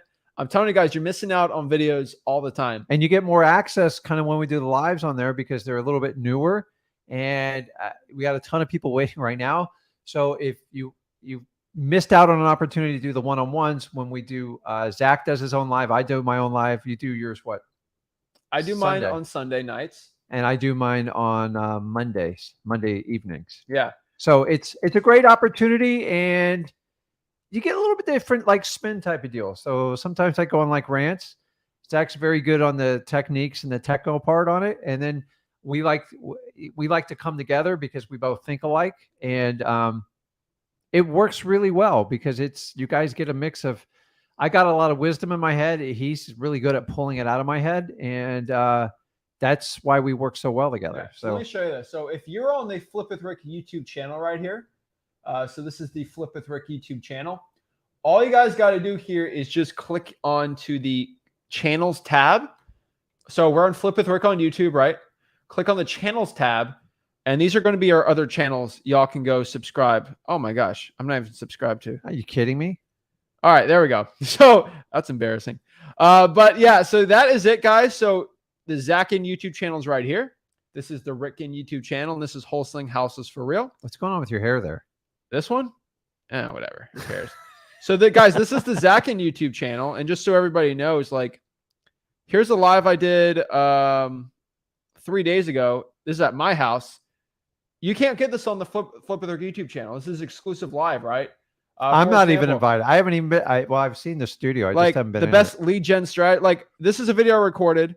This is another video I recorded at my house right here. Like, you guys don't see it. Like, this is only on that channel. I talked to Jovi here, $6,100, all exclusive that you can get. So just we'll let everybody understand that. Like, that's it. And then I kind of go back here on Flip with Rick. I look at Rick's channel, right? I click his. His is up and coming too. It's pretty cool. But like, he's teaching you how to buy rental properties with no money. That's pretty cool. We got some other really good videos on here. That's kind of a 2-part series. You kind of answer some questions on you got from there, and some really cool stuff. But like, let's look at the live stream we had on Monday, right? Or is it right here? How to become top 1% of wholesalers. Like, you broke that down, guys. This is Monday. Nobody was able to hop on there except unless you were subbing to him. So make sure y'all run the sub to all these channels. And the last part here, guys, too, is I go to videos here. He's got some really cool videos that like no one else really breaks down to. And on the channel too, we kind of break down some things like advice for a 19-year-old, stuff like that. Pretty cool. And then the last one is the Wholesaling House for Real. So this is kind of, I'm not calling it a clips channel. I'm not calling it like, but so many people, right? We do so much live streams and so much content on the YouTube channel that we like to clip out some of the best information we have in the lives, because we have 2-hour live streams, right? Yeah. Not everybody can go watch 2 hours of live streams. But like, usually, you know, for the first 20, 30 minutes, we're really getting technical with information. Yeah. And we answer really good information and coaching calls. So what we do on the Wholesaling Houses for Real channel is really like, I kind of broke down, like I had a 2-hour live stream where I broke down how to make your first $25,000 in wholesaling. Like, for the first, it's just 20 minutes clipped out of me talking about that. So you get the best information, like really broken down well, right? I just want to like my top SMS scripts. Like, I talked to Cabo Bob about this probably when I was in Mexico about my best SMS scripts. You don't have to watch a 2-hour live stream to get that information. I kind of, you know, they're all scheduled out there. So it's a lot easier. It's a lot more. So if you want what you want, you can go in there and subscribe. You know, explain for 20 minutes why novations stink. We didn't make a whole video on that, but like, it's on there, right? And it's really cool. I got some really older content. I never really even. It's like the Cliff Notes. It's like a Cliff Notes, right? Yeah. And so it's all in there.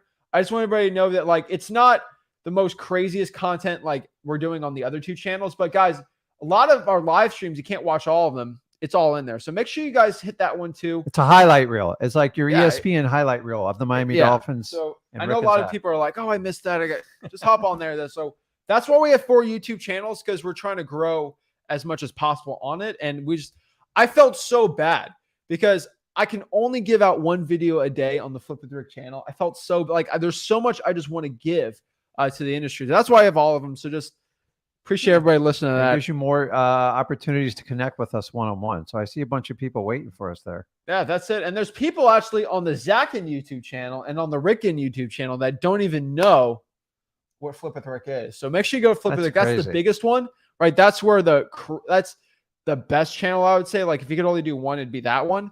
But I do all of them and go from there. It's like this way I explain it, right? It's like watching the NFL, right? You can watch most of the NFL on CBS. I just watched the Dolphins. Right? But you go to Fox on there too. You go here. It's like going, it's not, you can do all the channels, right? It's like having Netflix and Amazon Prime and all that. That's the way I look at it. Like, you can just do Netflix, but why don't you just get Amazon Prime and Disney Plus and all of them together? That's kind of what all they are together. But it's all free. There's no guru stuff on there. But yeah, that's pretty much it. So, E. Hawkins, what is up? What's up, Zach? Can you hear me? Yeah. What's up? How are you? I'm doing good. How you doing, Mr. Rick?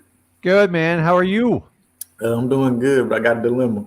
Say I'm doing fantastic. I'm alive today, and I'm breathing, and like, let's go. I'm doing fantastic. Okay. Guys, So, just by saying like language like that, just understand, like when I say, "Hey Zach, how you doing?" What do 99% of the people say? Good. I'm good. Okay. Yeah. Stop giving the standard answers. You guys are so much better than that. And it's just because we're automatic, we're programmed. So if you're like, so I'm over 35, I know it's built my DNA. So I have to consciously think about, but once you do it after about 35 to 60 days, 21's a little light, you'll start saying different reactions.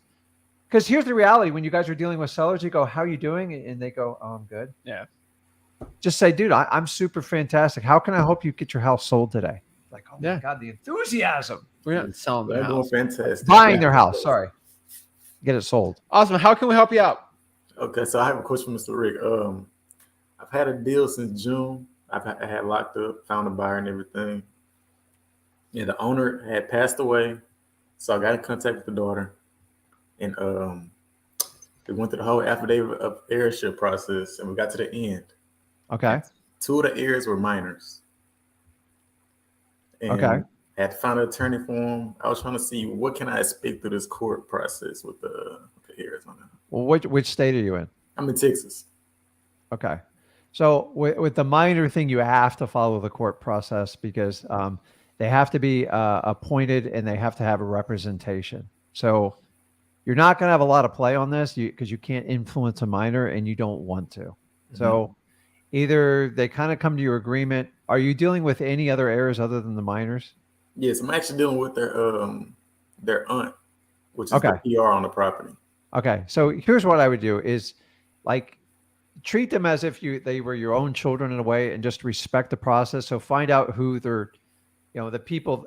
So if you're dealing with the aunt, she's obviously hopefully has a relationship with the kids in this. She's their guardian.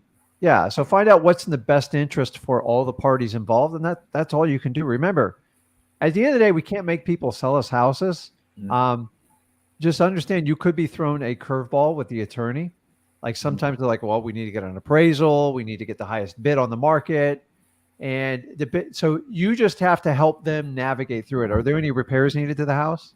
Oh yes, it's about $80,000 in repairs, but I have a great relationship with the seller. We've been I've actually met her like 4 times in person already. Okay, so that's significant. So what I would do is just get the aunt involved in the process with the attorney with the minors, because attorneys are infamous for looking at stuff on paper and not really diving into to find out what the details of the property. That's where you're going to come in. So your key is to educate the aunt, provide her with whatever repair estimate she needs, and give her the documentation because she doesn't know how to deal with attorneys. Attorneys, if you've never dealt with them before, it's a pain in the butt. So I would go ahead and just put a general like repair thing together if you work with a contractor, or you can even write it up and pictures. And so be prepared for the counter of we need an appraisal or we need a higher offer and put it on the market. And then you educate your aunt. She already knows it. You just got to give her the documentation to help support your case. Yes, and sir. That's about as far as you can go. Like it is what it is. So the problem with the court system is it just eats up a lot of time. Okay. So I think in the end, they'll see your conclusion on it because I think the aunt's going to have influence. The kids are going to have an objection. They're just looking for the best interest of all the heirs that are in the probate. So work with the aunt, get detailed pictures, put them on a Google Drive that you can send in a click of a text or an email that you can easily provide them. So the minute they start to object to it, prepare for it. When an attorney gets hit with that stuff right off the bat, he's like, oh, okay, I get it. If you wait a week or two, they might already have the property listed or go kind of behind your back, and that's the challenge. The aunt seems like she's on your side, correct?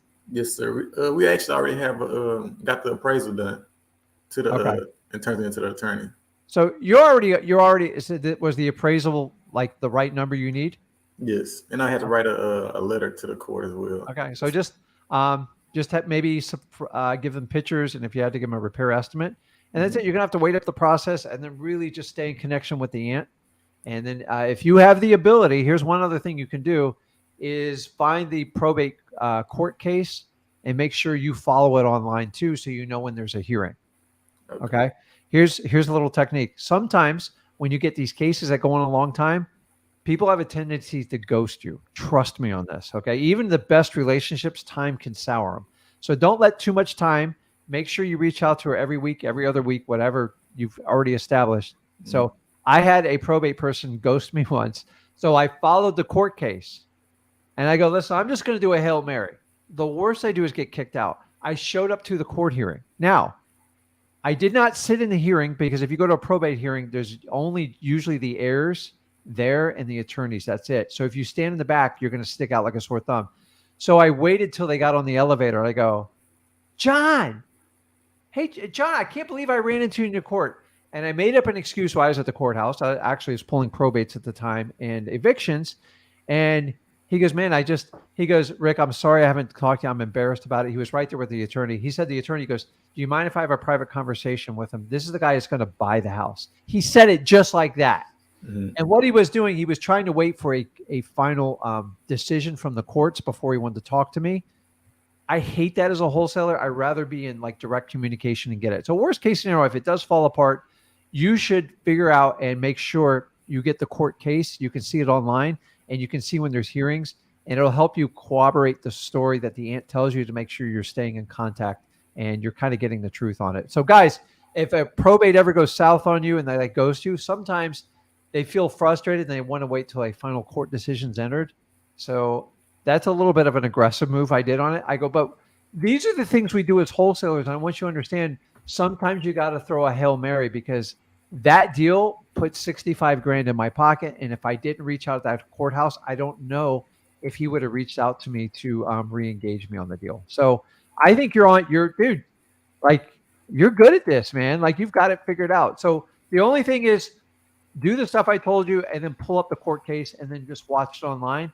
And then next time you talk to her, she goes, hey, I got a court hearing next Tuesday. And you're like, yeah. Oh yeah. And then you already see it. You already know the answer to it. And you're going to have to wait out the court process, unfortunately. So is the house vacant? Yes, the house is vacant. Okay. But you can start kind of shopping the deal around softly with your, but you don't have it under contract yet, right? No, it's under contract already. Actually, I already have a buyer under contract that's waiting it out with me. I don't know why we're having this conversation, man. So you know what to do. Yeah, you got it, man. Like just but don't put your guard down because you think you got it nailed, because curveballs are thrown at us and you just need to prepare for them. So you're doing everything the exact way I do it. So kudos to you for paying attention. Great job. Thank you. Do you have so the attorney filed the paperwork about 7 weeks ago. Shocker. And they told me it was about a 6 to 8 week process to hear something back from the court, but I don't think that's accurate at all. Do you know how? So the best thing you can do to verify that information, because you and me aren't attorneys, is just get the court case that should be a public record and follow it. Okay. And guys, I got to be honest with you, like some of the stuff that goes on in courts, just like mind blowing. The amount of serving people and sending like letters. If you're confused about some of it, like sometimes there's very strange language put in there. You can go by your title company, and 9 times out of 10, they'll tell you exactly what it is, and you don't have to do the expense of an attorney. If you already have a relationship with the attorney, you can rely on them to help you out with it. So a lot of stuff you can Google it. Like it's just educate yourself. It's not hard to do. And then you can kind of figure out what the correct process is. And then you can see if the story makes sense of what the attorney said they screwed up the paperwork. By the way, they screw up the paperwork all the time. These are the professionals that are paid big bucks, and they still make a ton of mistakes. So you just want to jive with what you're being told, which is what's going on in the court system. And if it goes south, then you can start calling kind of BS on it. But remember, the aunt is the person you're going to have the relationship. The attorneys, you just got to sort through the truth. Yeah, you got to sort through the truth, because the attorneys are infamous for not communicating. And honestly, the attorney doesn't owe you anything. You're not their client. So understanding contacting the attorney is typically a waste of your time. Put the properties under contract, and then you do have to wait out the attorney. So what you do is you talk to your seller, and the best way to do is pull up the court case to verify what she's telling you to what's going on in the court docket. Okay. And if you're uncomfortable with it, you don't know it, like me when I started out, I would go by my title company and they would explain it. Or worst case scenario, by the way, you can go by your local probate court and they'll explain it to you. Now, they won't go into the details of the case, but go, hey, there's a motion for hearing on this date. What does this mean? And they'll tell you, oh, that's a motion to finalize the sale of the property, and it's going to be a yes or a no. I'm like, oh, awesome. And then you can go back and talk to the aunt and see what she says and see if it cooperates. And that's how you get to the bottom of getting to the truth. The sooner you get to the truth, the sooner you can get to a deal, help your seller out, and create a win-win situation. Okay. So you know how to pull up the court doc, the court case? I've been trying to these past couple of days, but I haven't Okay. found it. So listen, use your title company because they have to pull up these cases all the time. Mm-hmm. And a lot of times these search engines within the clerk of courts are amazing. Like you can, so usually if you have the deceased person's last name, and their first name and their middle initial, you can probably pull up any court case on it. So if you can specify probate, it'll help you with the sort. But try it yourself and look at this as a learning thing, because I have to pull up probate cases all the time to get to the bottom of like when we're going to get a deal closed. Yeah. Okay. Well, okay. Yes, sir. Thank you. Thank you. For okay, that. Man. Great work, by the way. Have a good one, man. Okay. All right. You too. Boom. All right. Next here we got. Hello. Hello. Eimer, you got to unmute. Hello. Hey, man. How you doing? There we go. Doing fair to Midland. Zach told me to tell you Hudge Fudge. Budge. With a V. I don't know what Fudge is. Hudge. I don't know what that is. I'm Hungarian. I speak Hungarian. I don't hear it. There must be a wrong accent or something. What is it? Hudge Fudge. Hello. How about Hodge Fudge? That's how there I you hear go. Hodge Fudge. There you go. Whatever. I said it the right way. He's on the non-Hungarian side. I'm on the non-Hungarian side, but he ain't much better. So his much better. His grandfather is very fluent. Yeah. Very fluent. Oh, Awesome. okay. What's up? How can I help you out? I think he's in Budapest right now. Well, Okay. What? Are you you're in Budapest right now, right? I'm in Budapest. Yeah, In it's Budapest. nighttime. Wholesaling there. You should come over for wholesaling because I come Pardon? over for Thanksgiving because everybody speaks Hungarian when they come to the table. When they don't want me to hear something, they speak in your native tongue. Yeah. Yes. Yeah, absolutely. Absolutely. What's going on? What can I help you out with? Well, I'm just getting started. What's the best way to get boots on ground? So the best way to get a boots on the ground here. right now is probably going to be Facebook. It depends what market you're in. So I got it. All right. So it's just basically on Facebook. So I would say on Facebook, you just go to the jobs posting and just post a job to have someone do it. What is the job going to be? Is it going to be taking pictures of the property? Is it going to be contracts? Like what are we doing here? Well, that's an interesting question. What all do I need? I really should have somebody visually and personally inspect the property's condition. Because to some people, the property's in good shape means it needs everything. Yeah. So honestly, you're going to be the best inspector of a property, even if it's virtually. So what I'd probably do is get a boots on the ground to go there and take pictures of it. And so I just have people take 100 pictures of the property, and then I'll pay them $50 for it. And that's honestly what I do. Pretty simple, right? Some people have photographers. I think that's a little too much. I just pictures of no, I don't think we need it. No, just somebody go by, take pictures of the house. And Facebook's probably the best one because you can sort of vet them, get their first name, last name. It's just less shady than Craigslist. Some people use Craigslist and they love it, but that's dangerous land these days. Yeah. But where on Facebook? So there's usually, like if I'm doing Nashville, I would go to the Nashville Jobs Facebook group or the Nashville For Hire group. There's like jobs groups. It's like, or gigs or stuff like that. Just search for jobs or groups. Yeah. So there's just job postings. And for like 20 minutes of somebody's time or 15 really of just taking pictures, you give them $50, they do it all day. So it's pretty simple. What about asking a realtor? What about asking a realtor or a contractor to do it? You can pay $50 to a contractor. Contractor's fine, but they probably want more than $50 to inspect a property. And then a realtor, you always have the risk. I give them also first option to do the work. You do, but $50 doesn't excite a contractor. Yeah, $50 ain't gonna. They usually don't do anything yeah. under $500, and 500 is like considered really light for them. 'Cause remember, they got crews running around, and they got to pay a guy $25 an hour just to drive. So the math doesn't work out for them. Even a home inspector is 100, 200. So Well, and the problem with a realtor is most realtors that will accept $50 to do that usually aren't doing very well. And people that don't make a lot of money, they tend to be the greediest ones. And so they'll try to steal the deal from you because they're making no money. And that's the biggest issue I see. So if I'm a realtor, I haven't done a deal in 4 months, I'm more likely to try to steal the deal from you than somebody that's making a ton of money and they want to do the right thing. Well, the assumption is I'd have it tied up under a contract. True. With an inspection period. I've seen realtors try to destroy deals all the time, even when I've entered contract. Yeah. So that's why I'm a little leery. If it's someone you trust, sure, but just be careful. Most realtors I'll accept $50 for it aren't usually good ones. But I mean, they get $50 to $75 for BPO. Pardon? Go ahead. No, it's going to be a little bit of trial and error. I mean, there's some bad people out there, but you just hire someone specific for the job you want to do. And I always test them out and see if it works out before I make any further commitments with them. So I typically like to start out just, hey, can you take X amount of pictures? And I need it in 48 hours. And just send me a link to it. They can put it in a Google Drive. It's a very simple email. And once you send me those pictures and I can look at all of them, I'll send you payment.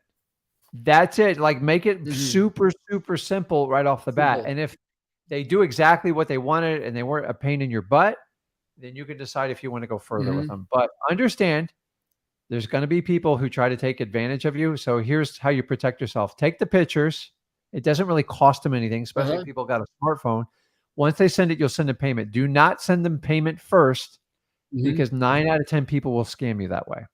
That's just it. And then use the Facebook group like Zach taught you. And that's it. But I go through this all the time with the sign guys, with people that help me out in the virtual markets. I have the same problems everybody else has on this live. So the way to protect yourself is make sure they do the job, then pay them. And make sure you pay them if they do the job. And that's it. And if well, of course, then you rely on them. If it doesn't work out, move on and find another person. And it's that simple. You're never going to get them in. Occasionally you get them on the first shot, but understand you might go through 3, 5, or like 8 people. Yeah. People are people, man. They will disappoint you. So just put rules in place so you don't get financially hurt. They might cost you a little bit of time, and just move on to the next one. Okay? And don't form a relationship with them until they deserve it. Yeah, I agree. Keep it business up front. All right. Yeah, just my thought process on the contractors was that they would get first shot at the work. Well, are you flipping it or wholesaling it? It would be to wholesale. Well, I guess you're right. If I'm wholesaling it, I don't really have that choice. Okay, there we go. Yeah, okay. Yeah, I mean, Appreciate it. If you're gonna think about that, then you can think of maybe like a handyman. Yeah. But I'm just gonna be honest with you, a lot of the handyman they're pretty shady, like got to pay me under the table. Like the handyman that I do to do stuff like this, I use them, right? Like, so I'll pay them $50 and they get first shot. But if you're wholesaling it, probably not. Yeah, because they're only going to do it so many times before they realize that you're not actually going to close on the properties and hire them. So Right. Well, of course. Yeah, honesty is the best policy anyway.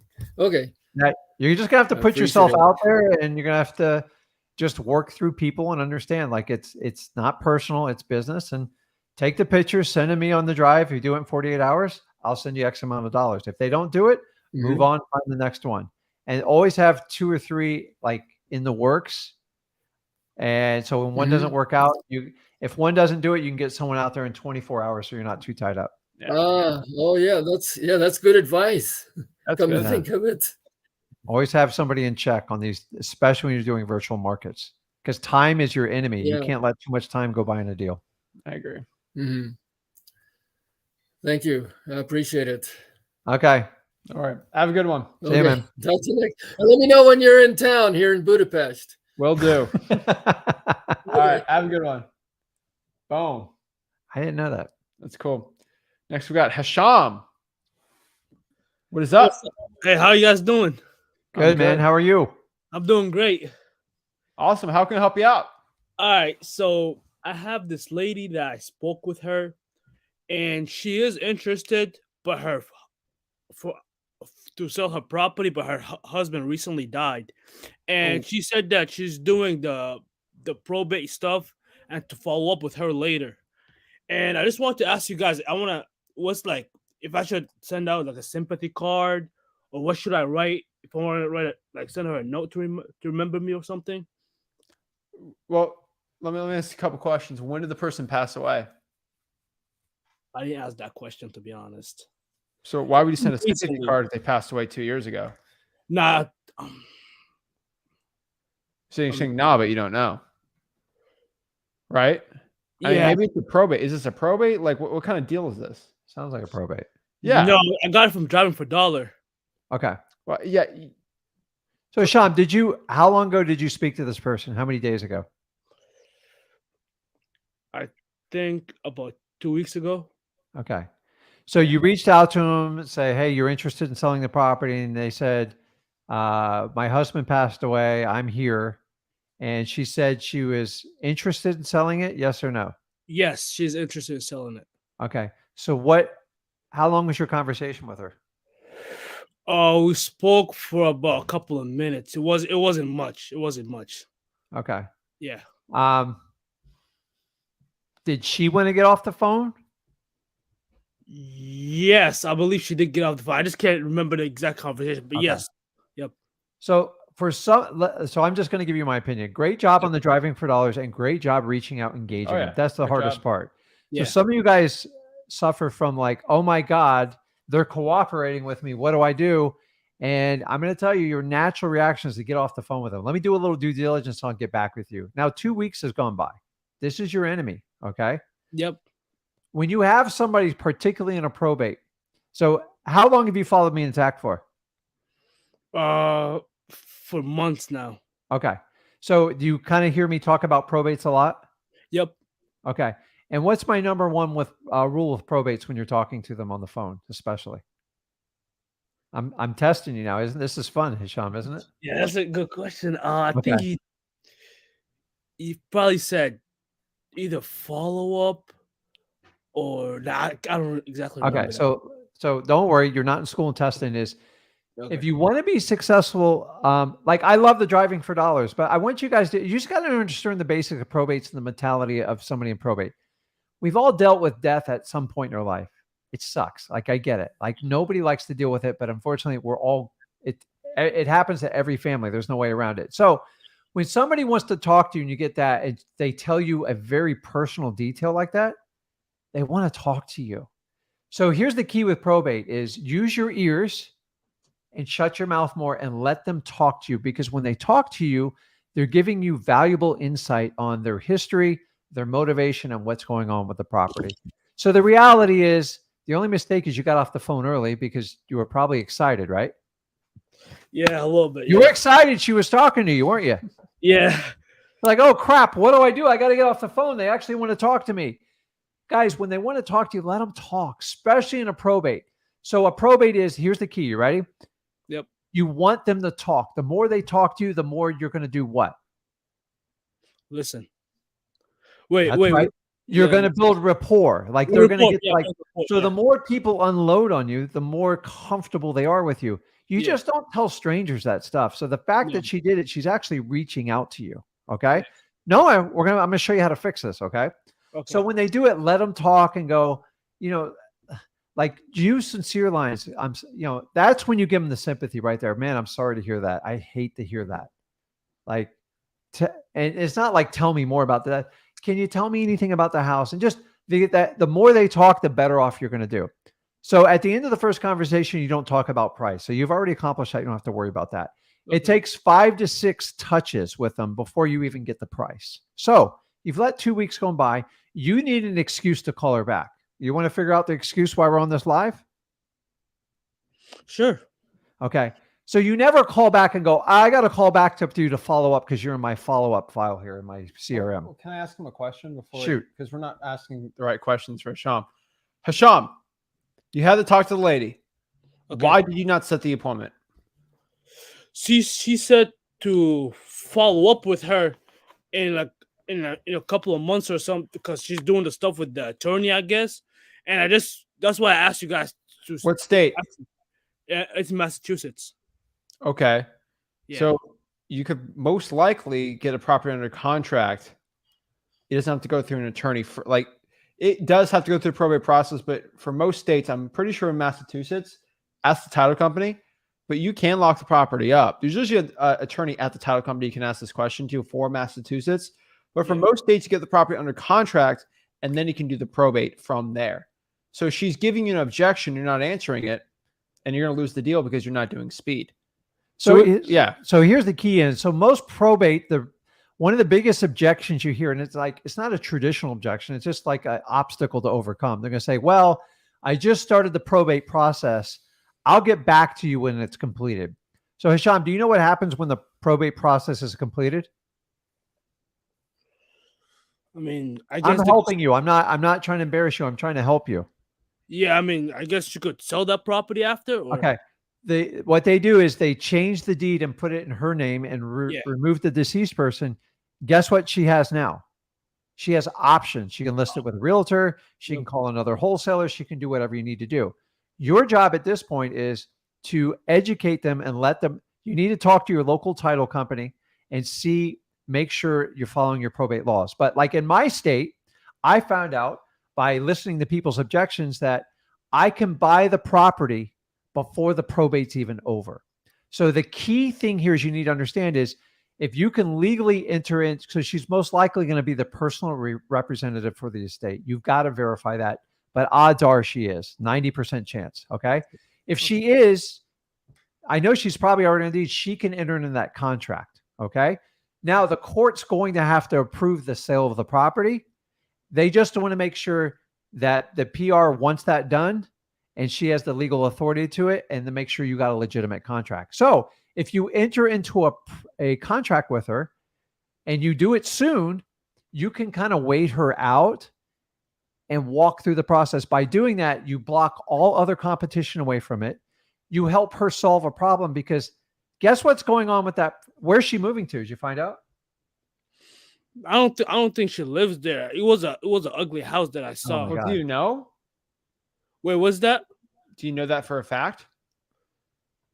Not 100%. You haven't been talking to her, man. So you're going to have to talk to her and get information. So here's the bottom line. Let me sum this up, okay? Okay. You can most likely, you can verify this with your title company, but I do this all the time, by the way, in multiple states. If she's the legal PR, the personal representative, and her name's on the deed anyway, she can enter into a legally binding contract with you, okay? Okay. Then what happens is once you have that, you don't have to get the attorney's permission for anything. Okay. Then basically your title company is going to help you to give the attorney instructions to go ahead and approve the sale of the property.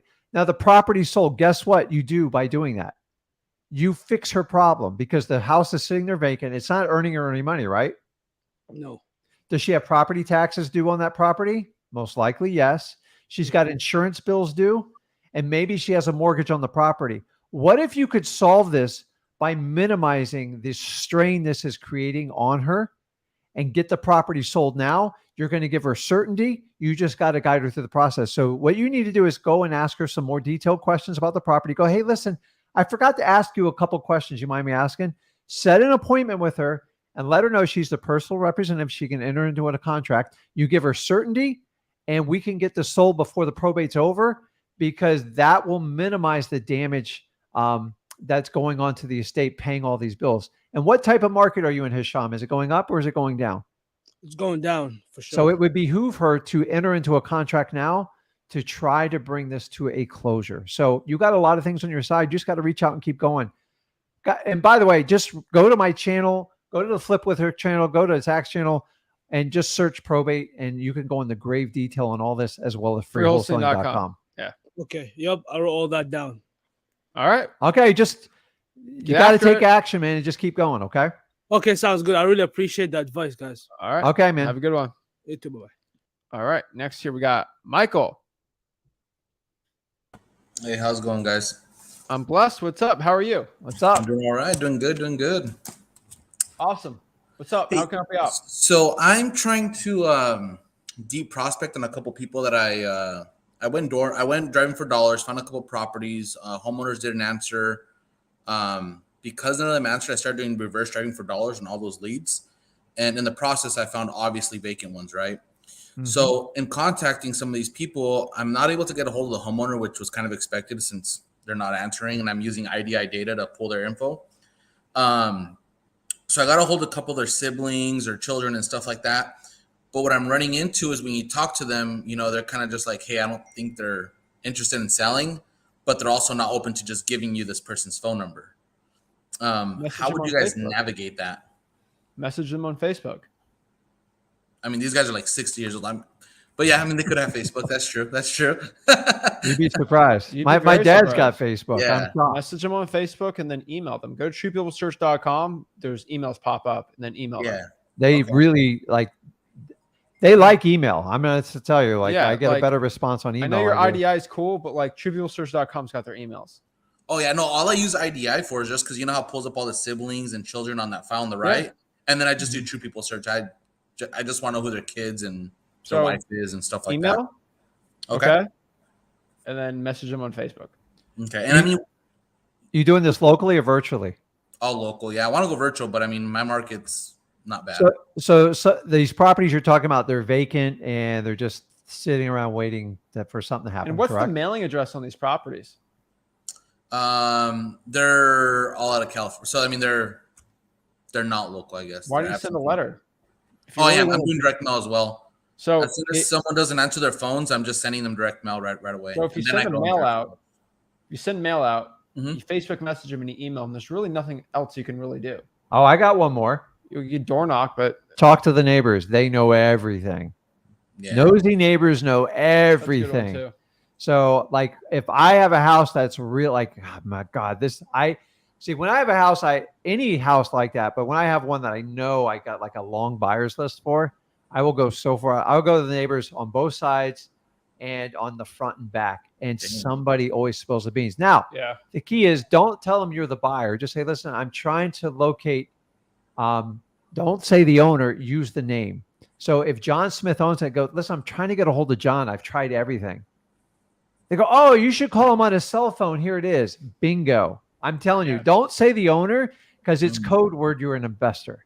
Say, use the person's first name because they usually have a relationship with the neighbor of some point somehow. They go like, here's another one. They'll go like, oh, he comes by like every other Saturday. I'm like, was he here last Saturday? No, he'll be here next Saturday. I'm like, what times do you usually show up? Keep pushing, get information. That's So I awesome. love you get it electronically, but sometimes you got to do old school data, man, and just Yeah. pick it up. Worst case scenario, stick a for sale sign in the yard or like, we buy houses. I guarantee you'll get a phone call. Yeah. I mean, I'm doing the reverse driving for dollars, so I'm leaving Yeah, I that. know. But they're But just like you guys, you got to think outside the box. Like it's just Yeah. like, especially like good ones when you know they're vacant and boarded up windows, man, that house is just screaming for help. And think about that. I teach you how to help sellers when they can't help themselves. Yeah. Okay. Sometimes you got to help them just get to that decision. And there's a story behind every one of those houses. Your job's just like get in contact with the owner, listen to their story, and find a way to help them out. okay. My second question is I'm following your 90-day action plan where, week 1 and 2, you're getting almost 400 driving for dollar leads, et cetera, right? I'm doing that whole process. But I'm wondering if by going so deep into some of these vacant properties, if I'm just turning my wheels or if I should just go with the cold calling, all these homeowners that the 90-day action plan gives you. Well, here's dude, if you're how many hours are you spending on these 100 leads? Probably about 5 to 6 hours a day. On 100 leads, that's wasting your time, dude. I'm just send a piece too of mail much. out and then go Yeah. keep going on the next one. Yeah. You just got to find the ones that are going to work with you. Like, listen, if like I have a house in a neighborhood, like I have a lot of history there, or like maybe it's somewhere I even live nearby and it's vacant. I will hunt them down till the end of the earth. Why? Because I got to go buy it like every other day. Yeah. It's in my repertoire. But like, if you make a living out of doing that, it becomes time consuming and expensive. Yeah. But dude, if you send a mail out and you talk and you cold call them, like, and you put a reverse drawing for dollars on it, you're really like anything else besides that's just overkill. Like going for siblings and all that's just overkill then?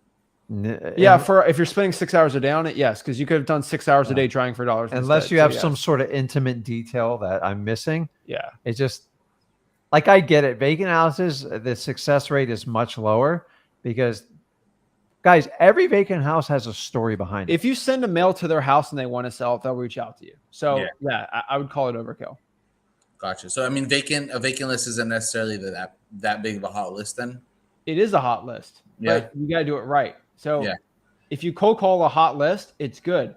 But if you cold call, text it, and then try to individually reach out to every single one and then you go crazy with the errors, it's not going to do well because you're wasting your time. Gotcha. Okay. So and you're going to struggle scaling that at that level. Yeah.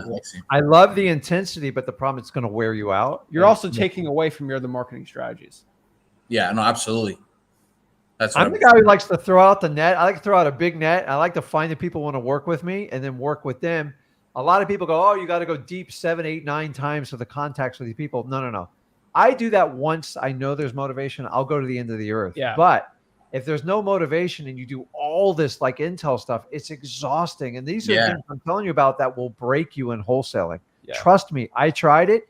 You will run out of gas, or you're going to run out of money, or both are going to happen at the same time. It's better to go after a list once than go after. It's better to go after 4 big lists once than go after one list 4 times. Hands down. I will argue any guru on this. I'm just telling you, man, I've done this. I'm going on 21 years. I like to shoot the net wide, find the people who want to work with me, and then I'll rechase that list 3 or 6 months down the road. It's just easier that way. Yeah. You know what it's going to cost you to mail to someone 7, 8 times? You're going to go broke. That's it. So, yeah. Simplify it. Cool. Trust me. Kind of the answer I expected. So, all right. Thank you very much. Appreciate it. Yeah. Thanks. All right. So, guys, that is it. That's how you go for no. I want to give everybody a big announcement for a hop off. Not big announcement, but just so everybody knows. I feel bad if I tell everybody and they don't know because I won't be on here tomorrow.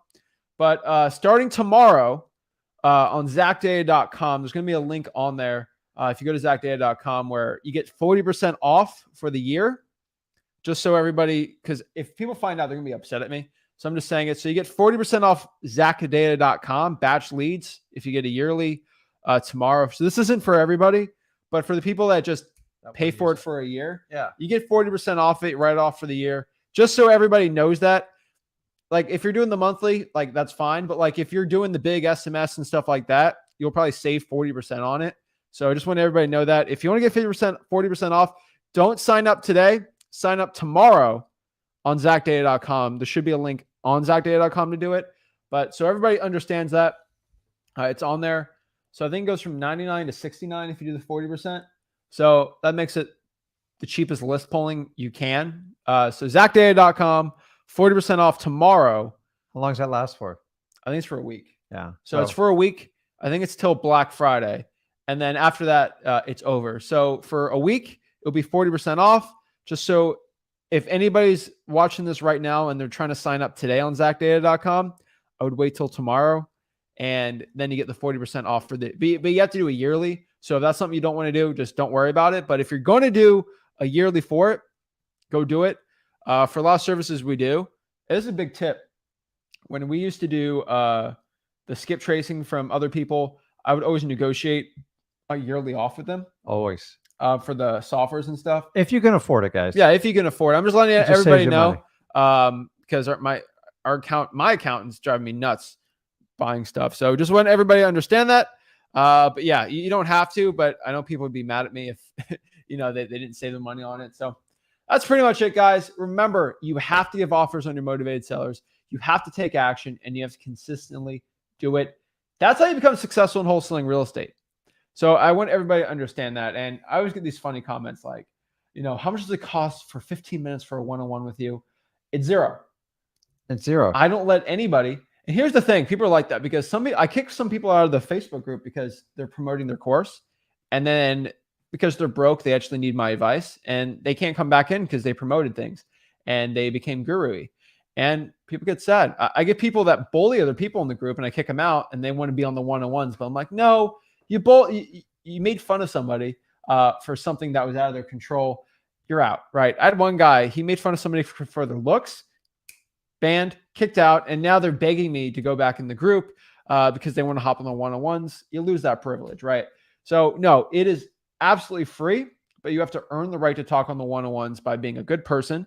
And if you hop in the group, you're fine. You contribute, you're good. But just letting everybody know that. So go to freewholesaling.com. See y'all guys soon. Make sure you hit that like button, subscribe. This is Zach Ginn signing out. Rick Ginn signing out. Have a blessed one. Rick will be on here tomorrow. I'll see you guys tomorrow. See you guys soon.